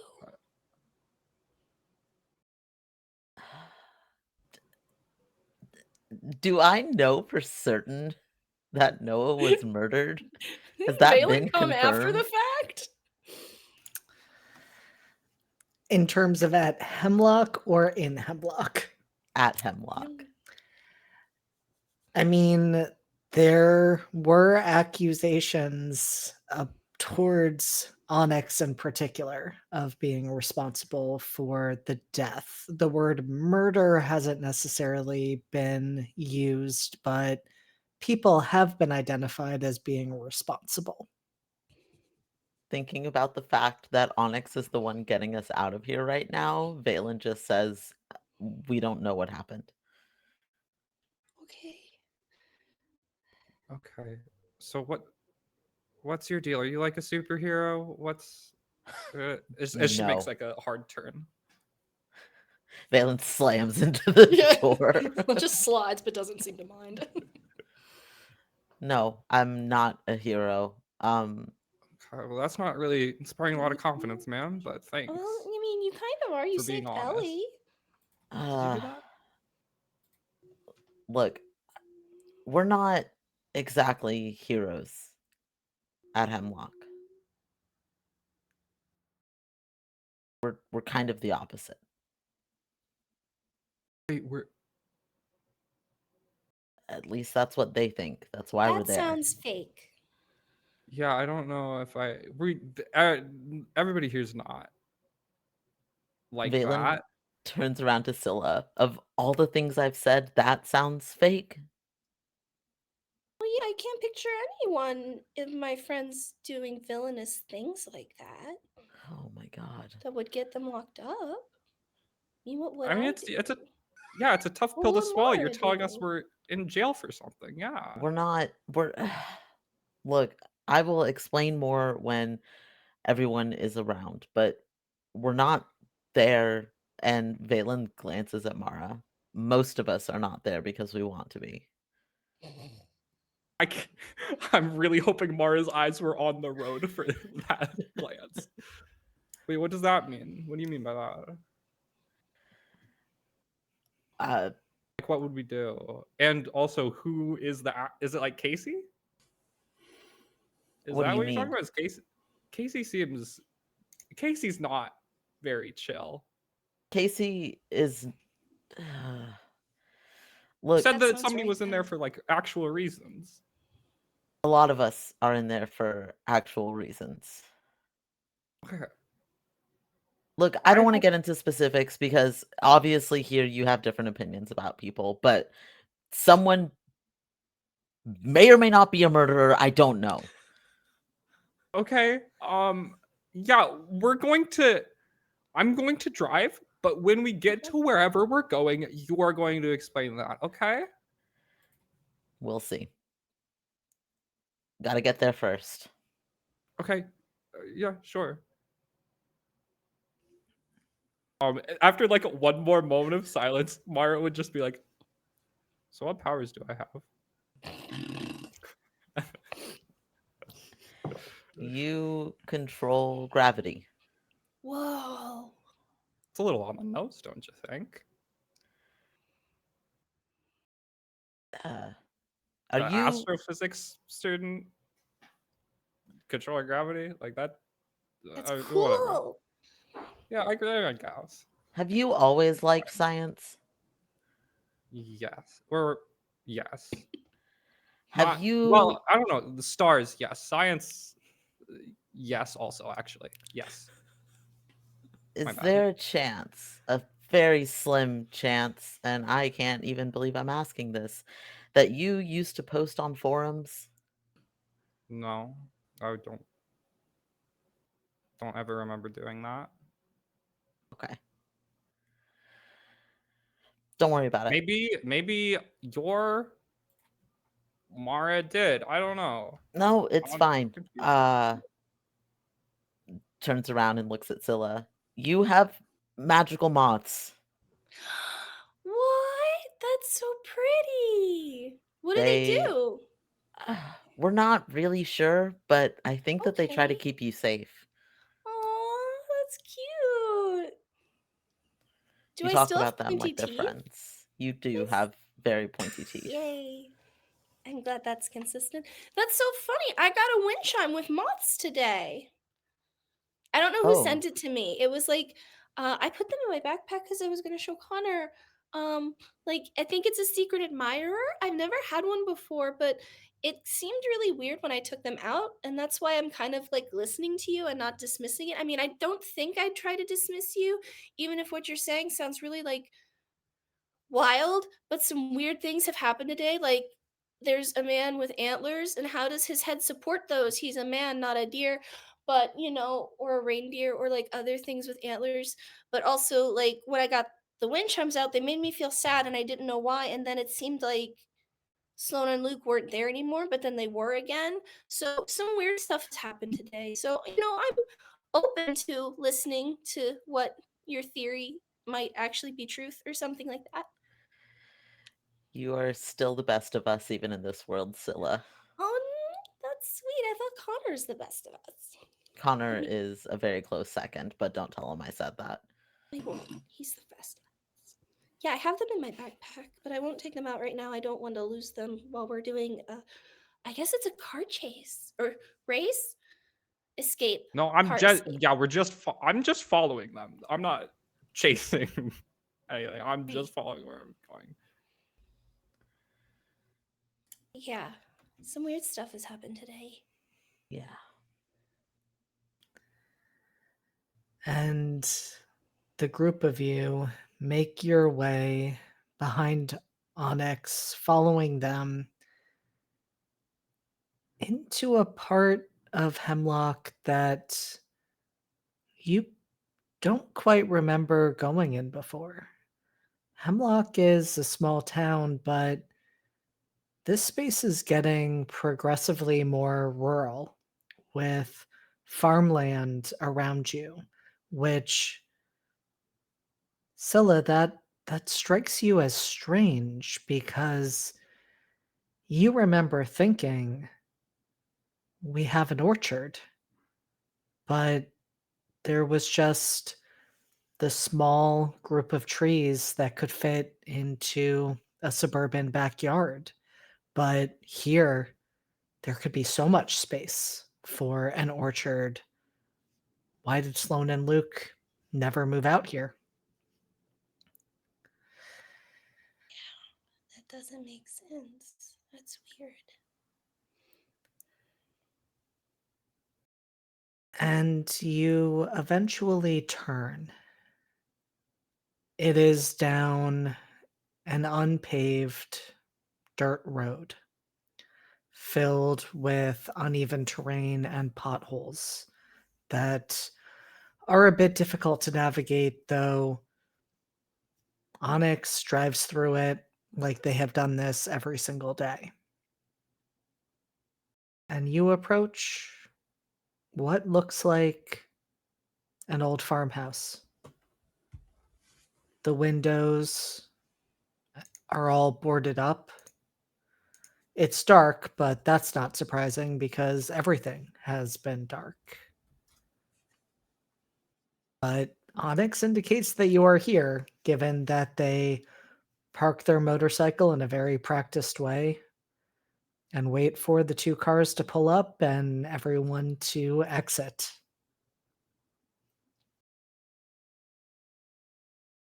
Does everyone exit is my first question. Mara's getting the fuck out of there. Yep. Mm-hmm. Yep. Exit, maybe Scoot can pick up a couple rocks from the ground just in case. Sorry, Okay. my baby is having an asthma attack. Sweetheart.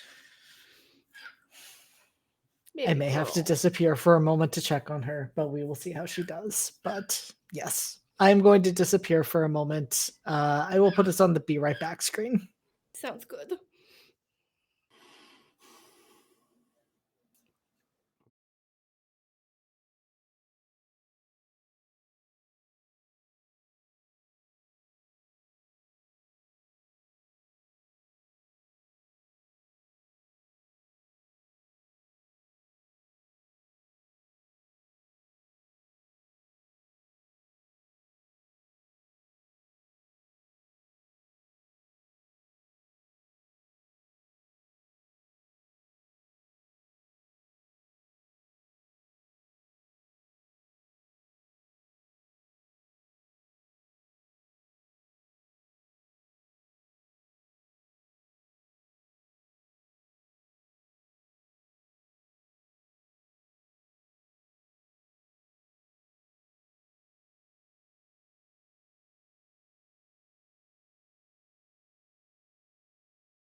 Mm-hmm. All right, I left everyone on a cliffhanger, but now we are back. And so, as we were standing there, you all had stepped out of the 2 vehicles you had driven up in. The whole group of you, I've realized I can't say the number because I cannot count off the top of my head, but there are a lot of you fitting into 2 cars and a motorcycle. And you are standing in front of a boarded up farmhouse that Onyx is walking right up to as though this is a normal thing to do. They do not seem concerned with the noises from the woods around them. What noises? Sounds that could be just scraping branches, though it's not a particularly windy night. Not that it should be night. Sounds that almost sound like whispering, growling, the sound of your names. Walking faster. Hey, man, where the fuck are we? And Onyx turns at the top of the steps to the porch when you say that so that they can sign to you. And they just simply sign my place. Some people like fixer-uppers. I think this is a little more than a fixer-upper. I was being polite. Oh, It's sorry. okay. There's probably a monster in the woods, so it's okay. I mean, if it's a good place, it's a good place. I was just I hear whispering. I do too. Okay, cool. I'm not going crazy then. Cool. No, we're just being hunted. Can you open the door? Oh, Scylla kind of signs like, "Can we go inside, please?" Onyx is already unlocking the Yay. door, and there are a number of locks. Like you see them turning several different keys. And what catches you off guard is the moment the door swings open, there is light inside. And they walk through, leave the door open for you to follow them. They stand right by it so that they can shut it the moment every single one of you has stepped inside. But what you see around this room is, first of all, a much nicer place than you were expecting from the outside.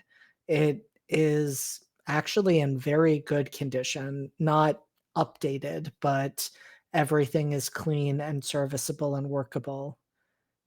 And there are what look like hundreds upon thousands of Christmas lights spread out throughout the house, lining the walls, lining the floor. It is a beacon of light that you couldn't see through the boarded up windows.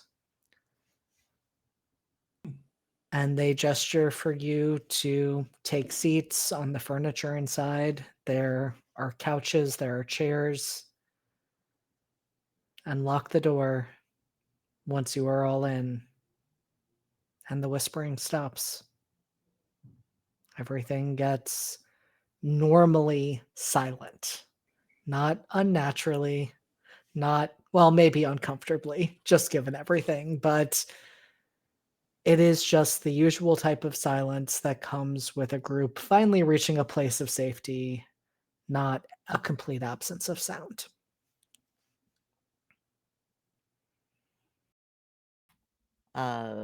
Valen turns to Onyx and signs and says, "Will the light keep him out?"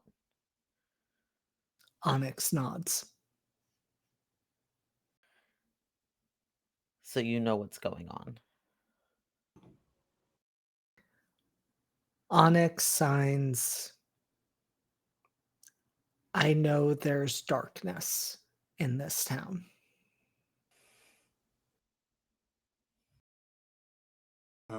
What?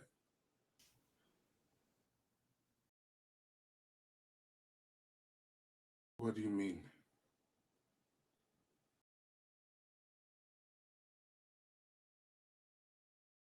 And Onyx looks a little stuck in how to answer that.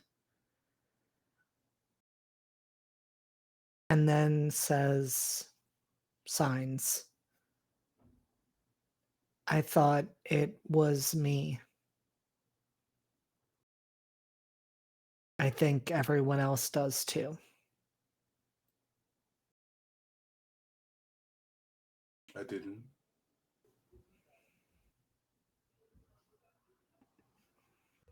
Well, that sounds like they don't know you, and they're stupid. If it makes you feel any better, I barely think about you at all.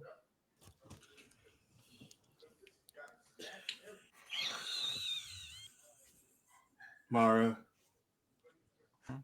that was one of those things that you could have kept to yourself. Well, I don't think that you made the darkness. That they made the darkness. But you said, I don't think of you at all. Which We've is talked like 3 times total. so even less reason for you to have needed to say anything.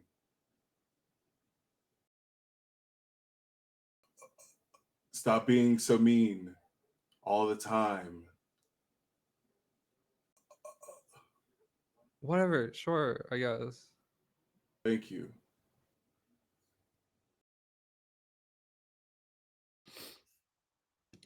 Still my friend. Still love you. Just sometimes you're too mean to people for no All right. reason. Yeah. All right. Sorry. But why would they think it's you?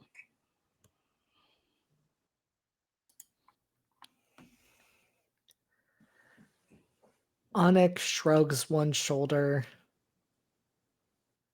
signs, I guess I have a reputation.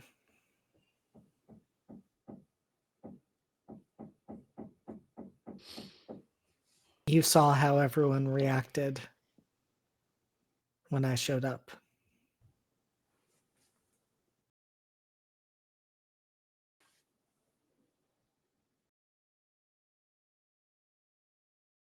And then looks over at Valen. I'm still curious about you. Right. What's your name? Valen. And Valen is signing the whole time, knowing Onyx preferences. My name is Valen, and I.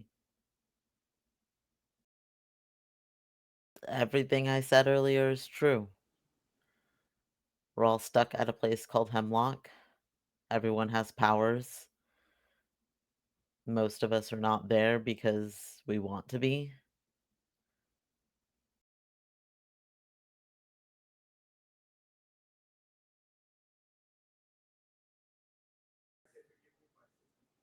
Okay. I think it's Gray who says, who would want to be in a place like that? Valen very unwillingly glances at Mara. What? You're not exactly a fan of having powers back there.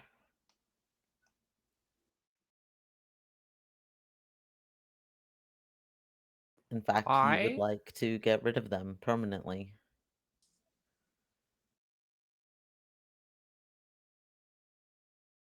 Is any of this ringing a bell for me at all, or no?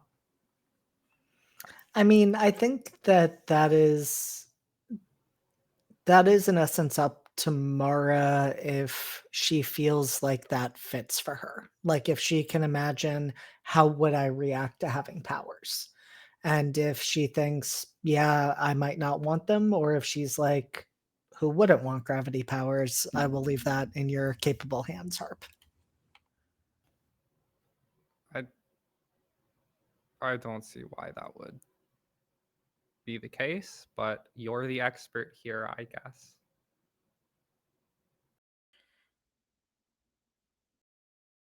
Everyone else, we're kind of in there because people don't trust us.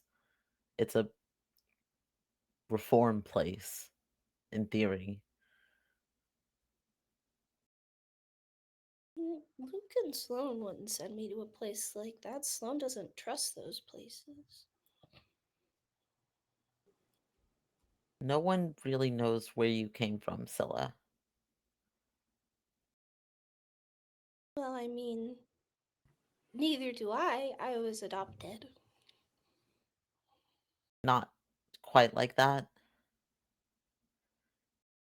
Things are just confusing.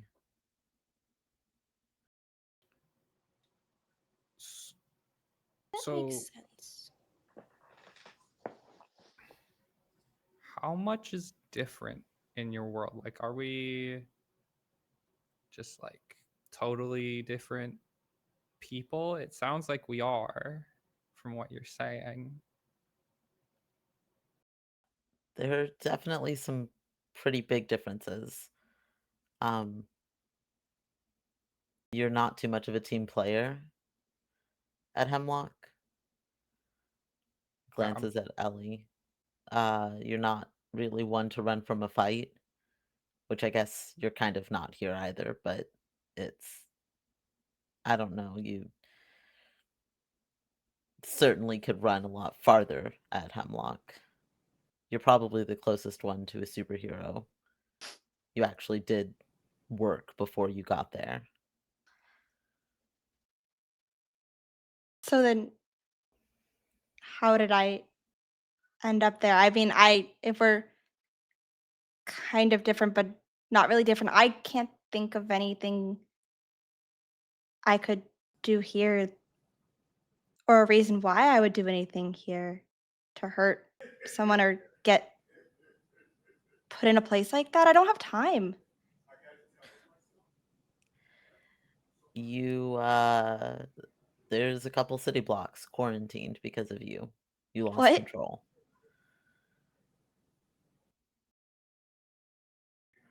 That doesn't sound like me at all.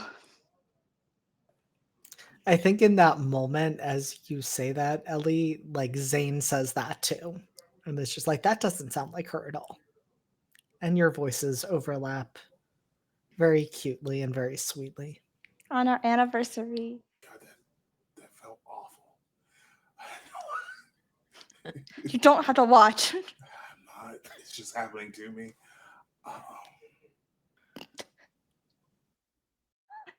Okay. So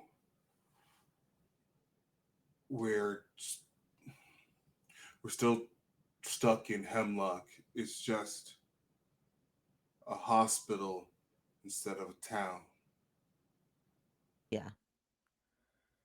Is there a do any of you know Dr. Foxglove?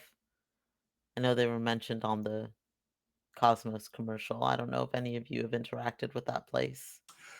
That's so funny, actually. Hey, JD. Yep. What's up? So you mentioned Foxglove in the commercial, but you also mentioned that the mayor was Foxglove and also King. Mhm. So how's that sitting right now in our brains? That's feeling really unsettling.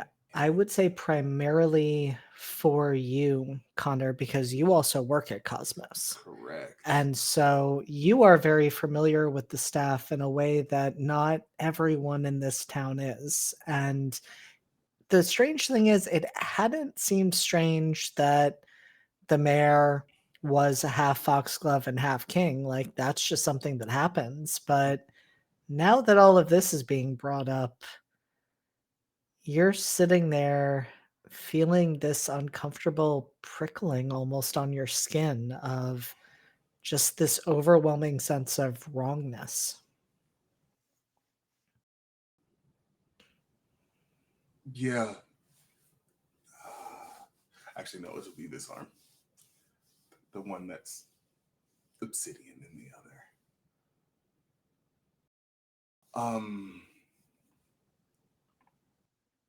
So for some reason it never really occurred to me.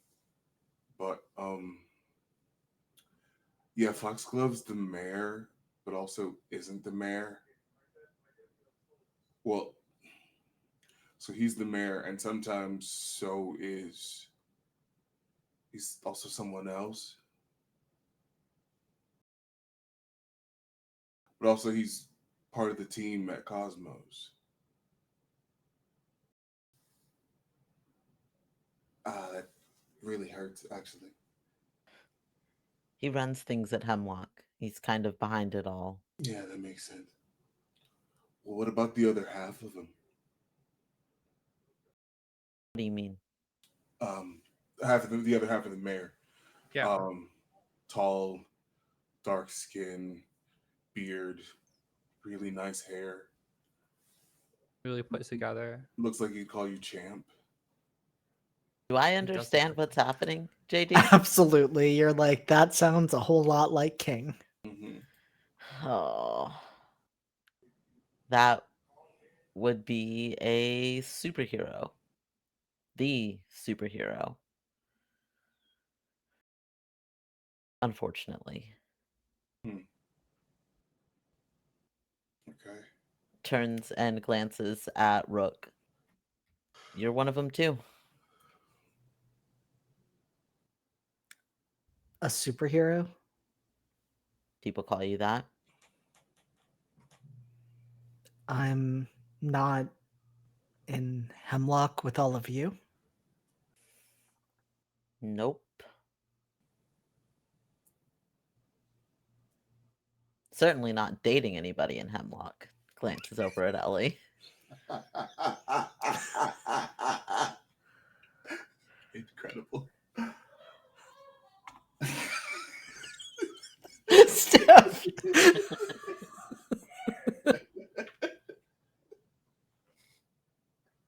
It's my favorite part of the night when we hear Steph.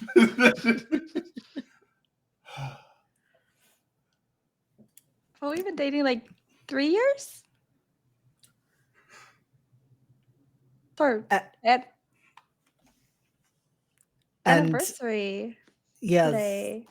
Zane, I mean, catches the tone in Valen's voice.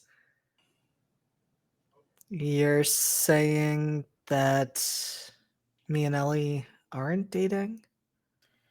More of like a mentorship situation. Oh. That sounds uncomfortable. Well, you're Yeah. probably not too much of a good mentor, so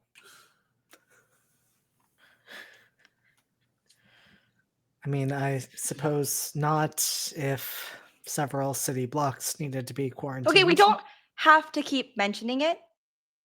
That's other Ellie, not me, It's only clearly. been mentioned twice. Well, I mean, Well, if we keep talking about it, it's going to get mentioned more. And I don't think that that's me. So I would Yeah. never do that.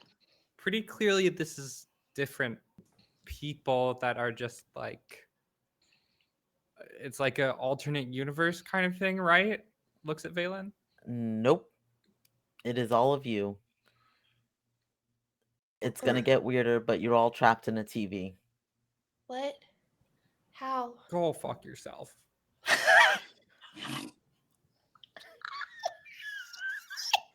What?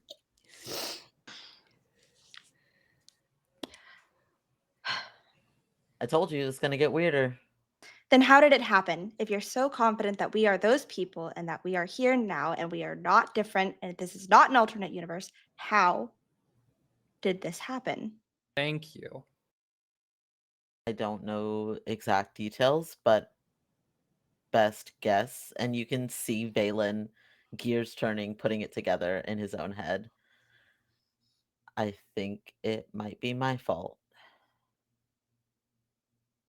Is your power putting people in TVs? No.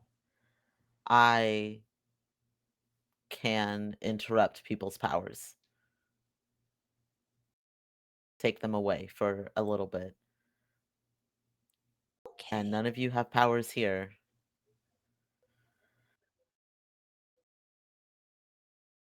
Huh. To be fair, the person who is supposed to be teleporting us can kind of bend reality. So I was trying to help them, and maybe there was some kind of weird mix when our powers met. Okay. You made a TV show. Unfortunately.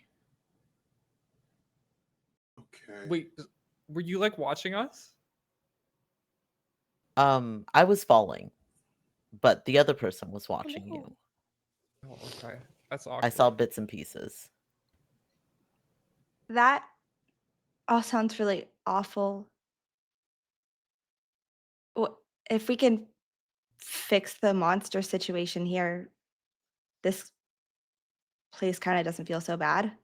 I mean, someone died recently, but comparatively, if Might feel bad for you. Are you suggesting staying here? Yeah, we're trapped in a TV apparently. we're I'm trapped not in a feeling it. place that we don't want to be, or you want to be there, we clearly don't sound like we want to be there, according to Valen. Is this actually worse? If your friend put us in the TV, could they take us out of the TV not in Hemlock? I don't know if it's gonna work like that. They can try. Okay.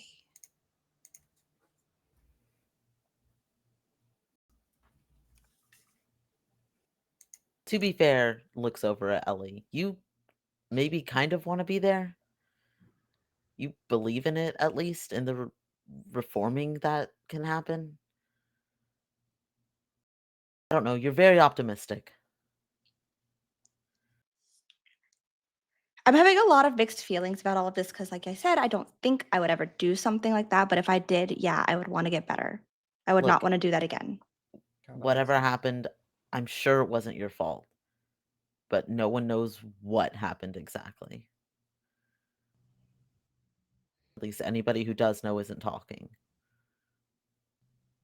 Okay, I think I need to sit down. Is it hot in here to anyone else? It's really hot in here to me.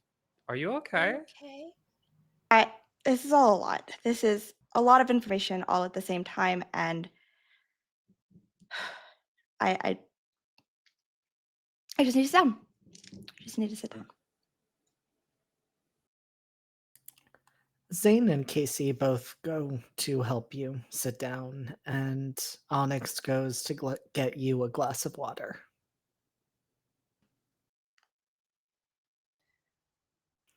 You are all noticing that Ellie's skin is getting progressively paler, and her eyes are starting to look very bloodshot. Hey. What are you feeling right now? Like overwhelmed feeling, or like sick. Like a feel sick. Did the antler man bite you in the bathroom? It, I mean, I don't see a bite, but I don't think so. It was all Okay. dark, but this. I haven't felt well since this morning. I thought it was like something I ate or didn't eat. Maybe I forgot to eat again. Um, I don't know. It's just been getting worse, and I feel really tired. Really tired, all the time. I have an above table question. Are these symptoms that we've seen from Ellie before when she overexerts herself? Not like this. Okay. You've seen the nosebleeds, you've seen her definitely get fatigued, but you have never seen her look sick like this. Okay. Did it come out of nowhere? Have you been feeling things like this before? I mean, I've been sick before. Everybody's been sick before, but You've never been sick before. Never mind, I've never been sick before. I guess this is what being sick feels like. Is this what feeling sick feels like? Like I feel like really hot and sweaty and my heart is Get like fever. racing. Yeah. Yeah. That's different. JD, I want to roll to assess the situation with Ellie, I would love for you to do that. which is hilarious because I have a -1 in superior. But you know what? We're gonna try. Which is a shame because you have superior teeth.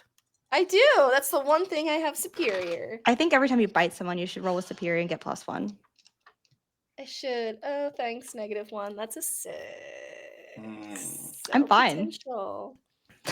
She got a fever. Yeah. You're like, I guess this is a cold. This seems to be the symptom of a cold. Ellie has just never gotten a cold, so no wonder this is hitting her so hard. I Because think that's it's a how cold. medicine works. Yeah. So when you take medicine, you took medicine, right? No, it's all kind of just Oh. started at the meeting to get worse. I mean, like the nosebleed, and then I went to the bathroom and I started to get really like dizzy and All sweaty happened. and Oh, maybe it's not a cold. I don't know what it is. I'm That sounds sorry. worse. That sounds bad. I'm sorry. It sounds fine. I'm sure you're gonna be okay. Just sit down. So just weak, any coughing, mm, just headache, bloody nose, feeling weak. Oh, Oh. there you go. Um, I would also like to assess. I would love for you to do that. Okay, let's see.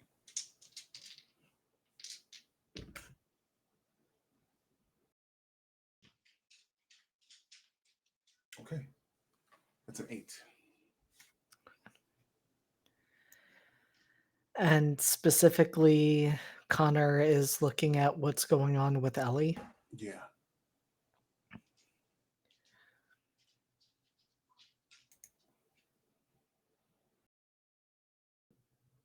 Connor, you work at Cosmos, and you are not a part of the clinical staff, but you are around the clinical staff. And everything is feeling more and more surreal as you're thinking back to your time there, because why is there a place that focuses on magic and people with abilities in a town where no one seems to have any abilities? You've never questioned that. It's just been a fact of life that Cosmos exists, and a number of people in the town work there, yourself included. And you're thinking about Ellie's symptoms, and you start to remember pieces of conversations that you were not supposed to overhear, certainly.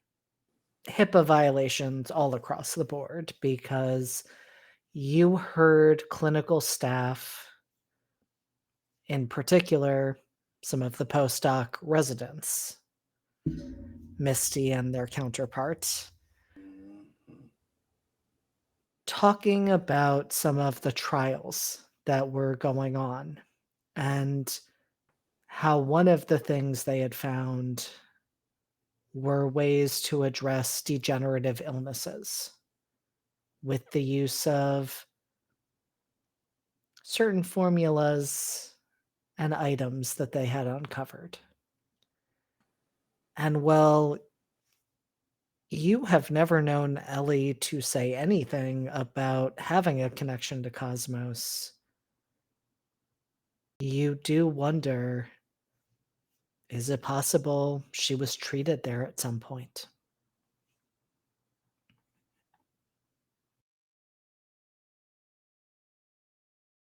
I need you to be honest with me. Did Did you ever go up to Cosmos? Other than to like come see me for lunch? Like, I don't think so. Not in my memory. Like, maybe when I was younger, but not like in passing, my parents mentioned it. Not in any memory I have. Okay. Why? Remember them talking about some studies they were doing, some testing, degenerative diseases. What does that have to do with me? Your symptoms sound kind of like that, like your body's wasting away. I've never been sick a day in my life, Connor. Why would that be me? Why would I suddenly start wasting away like this? It's what I'm trying to figure out.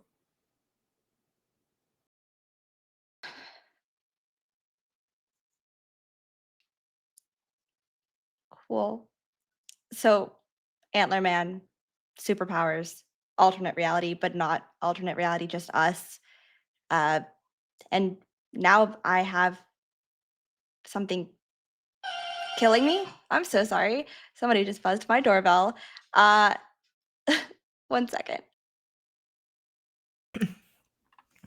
That scared me. Oh my god. I I was like, did someone scream? That was more scary than anything I could have done. I mean, that's a lie. It jump scares me every time too. I wish it did not make that noise. So we have all of this, and I don't know. I'm dying. Let's just assume the worst, right? No, I'm not assuming the worst. We're just trying to understand. I'm sure you're gonna be fine. We have somebody that's supposed to teleport us out soon to a place where they can probably treat you. You said we were in a TV show? Yeah. Okay. So they're watching us? I would assume so. Okay. What's their name? Who's watching us? Yeah. The teleporter. Caleb. Okay. Caleb, we need to get Ellie out.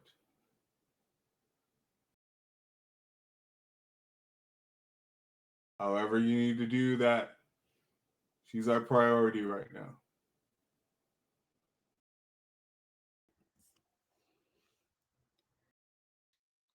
And there is a moment of silence as those words hang in the air. And then the building around you begins to shake. Onyx looks up, and their expression is one of panic. Especially as you see the walls around you start to disintegrate and change. And there is a moment where Valen is convinced that the group of you have just made your way back to Hemlock because you are surrounded by white sterile halls. Until you look down and see that each of you is decked out in scrubs or a white lab coat, and you can hear the PA system of the hospital paging. Paging, interestingly, Doctors Tarn and Dr. Creed. Oh, that can't be me. I don't know anything. What? Hey, Valen, did your friend change the channel by accident? And that is where we are going No, to wrap I tonight's can't do session. brain surgery. You should let No, someone do no. anything medical. No, she's It's gonna too be dumb. freaking what was that Operation Simulator. Operation, yeah, that's still an Operation Simulator.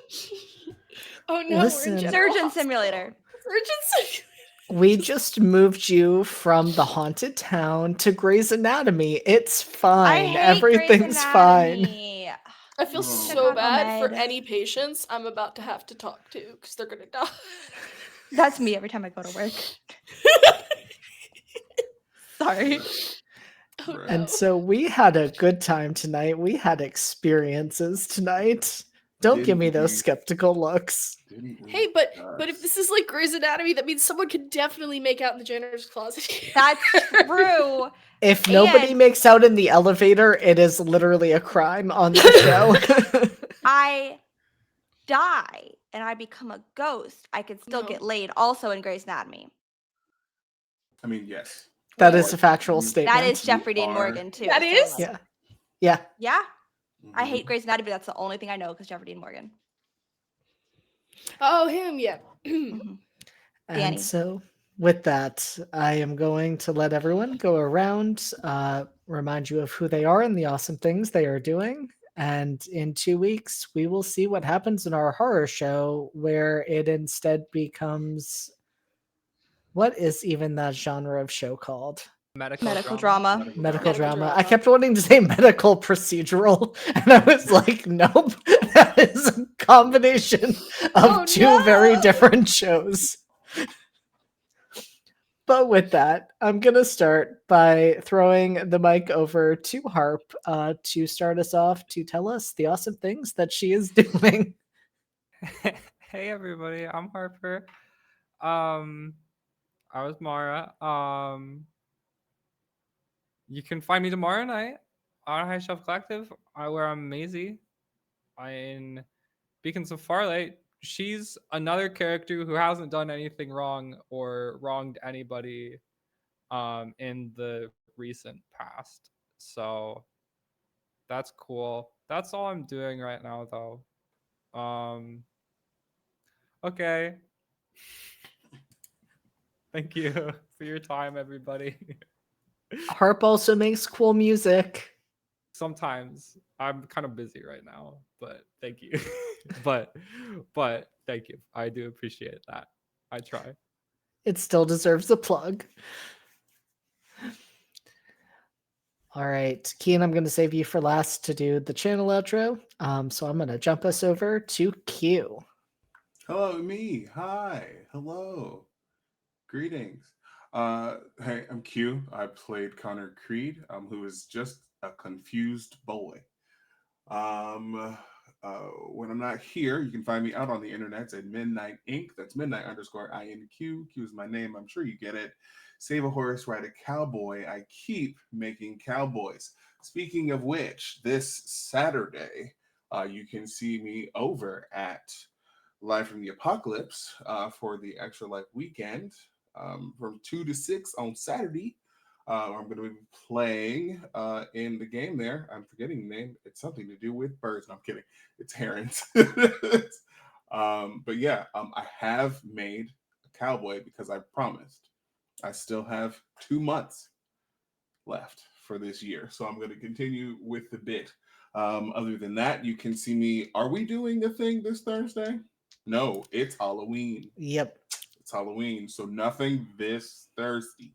But you can see me typically this Thursday over at Live from the Apocalypse as well for Redacted, which is also a game that JD runs.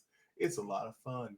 And then alternating Tuesdays from this one, you can see me again Live from the Apocalypse. It's like I live over there for Nephilim Tenebris, where our crew just got a really cool nickname, the Sword of Mars.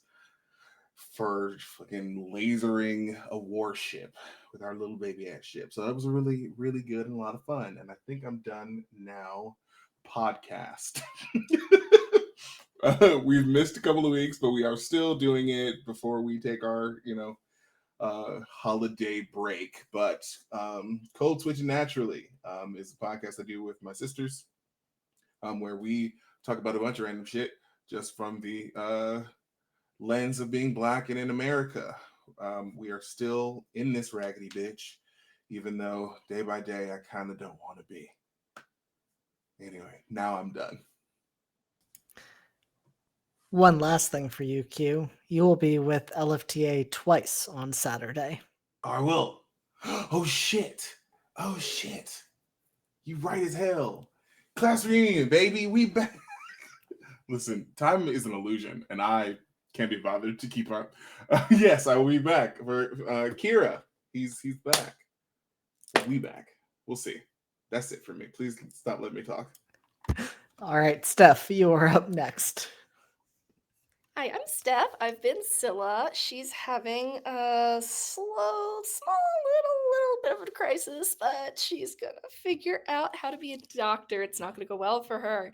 You can catch me usually not this Thursday because of Halloween in Redacted, JD's psychological horror game on Ghost Island. All ghosts, so many ghosts. We all got our ghosts out. Other than that, you can actually find me on LFTA this Sunday. I believe it's 2 o'clock. Yes, at 2 o'clock, running a Monster of the Week one shot called We Gather the Dark. It is just about some farmers, residents of a small Dust Bowl town in the 1930s trying to protect their home from the things that lurk in the dust storms. So catch me over there, my second time running a game with some very awesome players. It should be a fun time. And I believe that's all I have going on other than this. So yeah. It's going to be exciting. I hope.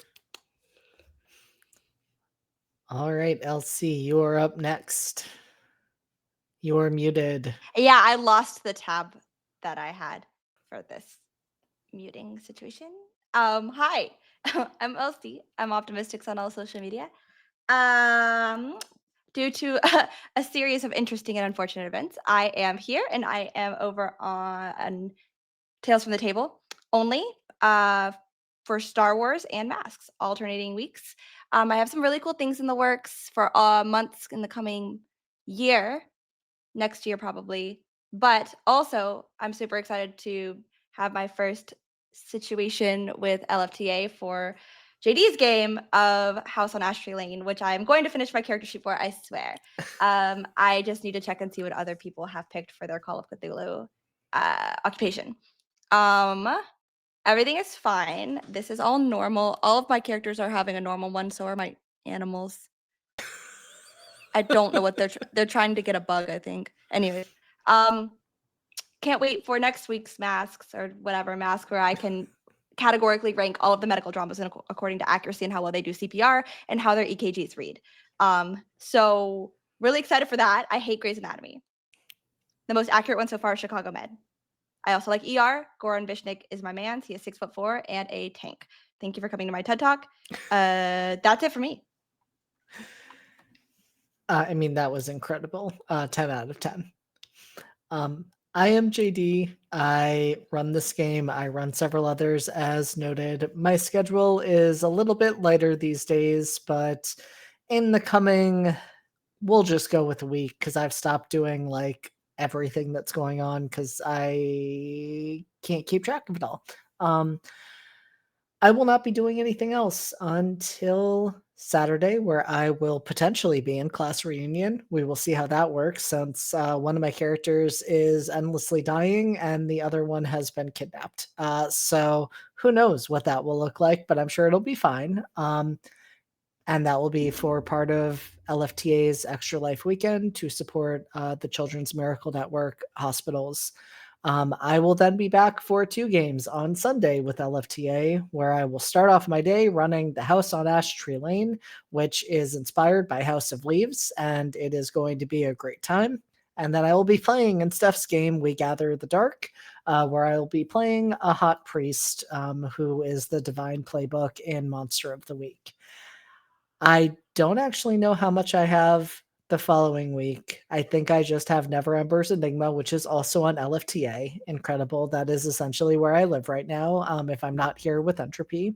And in that game, I play Riv at all, who is a changeling rogue who has done nothing wrong ever in their life.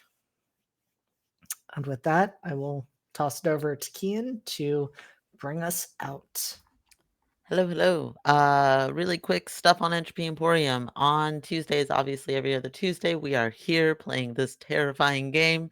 Every other Thursday is God Complex, a Girl by Moonlight AP, GM'd by Will. Every other Friday, Weird Wilds War, a 5e D&D AP, that is GM'd by JT. And every other Saturday, Blooming in the Raw and Invisible Sun AP, that is GM'd by yours truly. On Thursday, we will be doing special things that I don't know if they've been announced yet, but somebody has probably said something, so I'm going to say it. But we're playing Phasmophobia on Thursday for Halloween, since this is the off week for God Complex. So if you want to come and hang out, we will be playing Phasmo, which I'm super stoked about because I love that game, even though it terrifies me. As far as what I am doing, it is not much. I'll be hanging out with Harp tomorrow over at High Shelf Collective for Beacons of Farlight. I will be GMing Blooming in the Rot next Saturday. What else am I doing? Oh, I'm going to be on the new game here on Entropy Emporium, Fall of the Ashen Throne, GM'd by Will. I'm super stoked about that one. It's going to be a lot of fun. I have a couple of things coming up in the new year that I can't yet talk about, but I am quite excited about. There's a couple of things in particular that I am super stoked to be able to share with people. Follow me on social media at uptight_Chiffon, at uptight-Chiffon, depending on where you're hanging out. That is where you will hear about it first. I always fucking forget about the raid, but we will be raiding somebody. So sit tight, hang out, let them know who sent you. Be sure to send a message in chat so that they get those views. We That's can all I jump over got. to High Shelf Collective. They are streaming right Wonderful. now. Let's We go will say hi to raid- our friends. We will go raid HSC. Thank you so much. So definitely go and say hi to them. Let them know who sent you. And yeah, be kind to yourselves, each other, and the planet. And we'll catch you next time.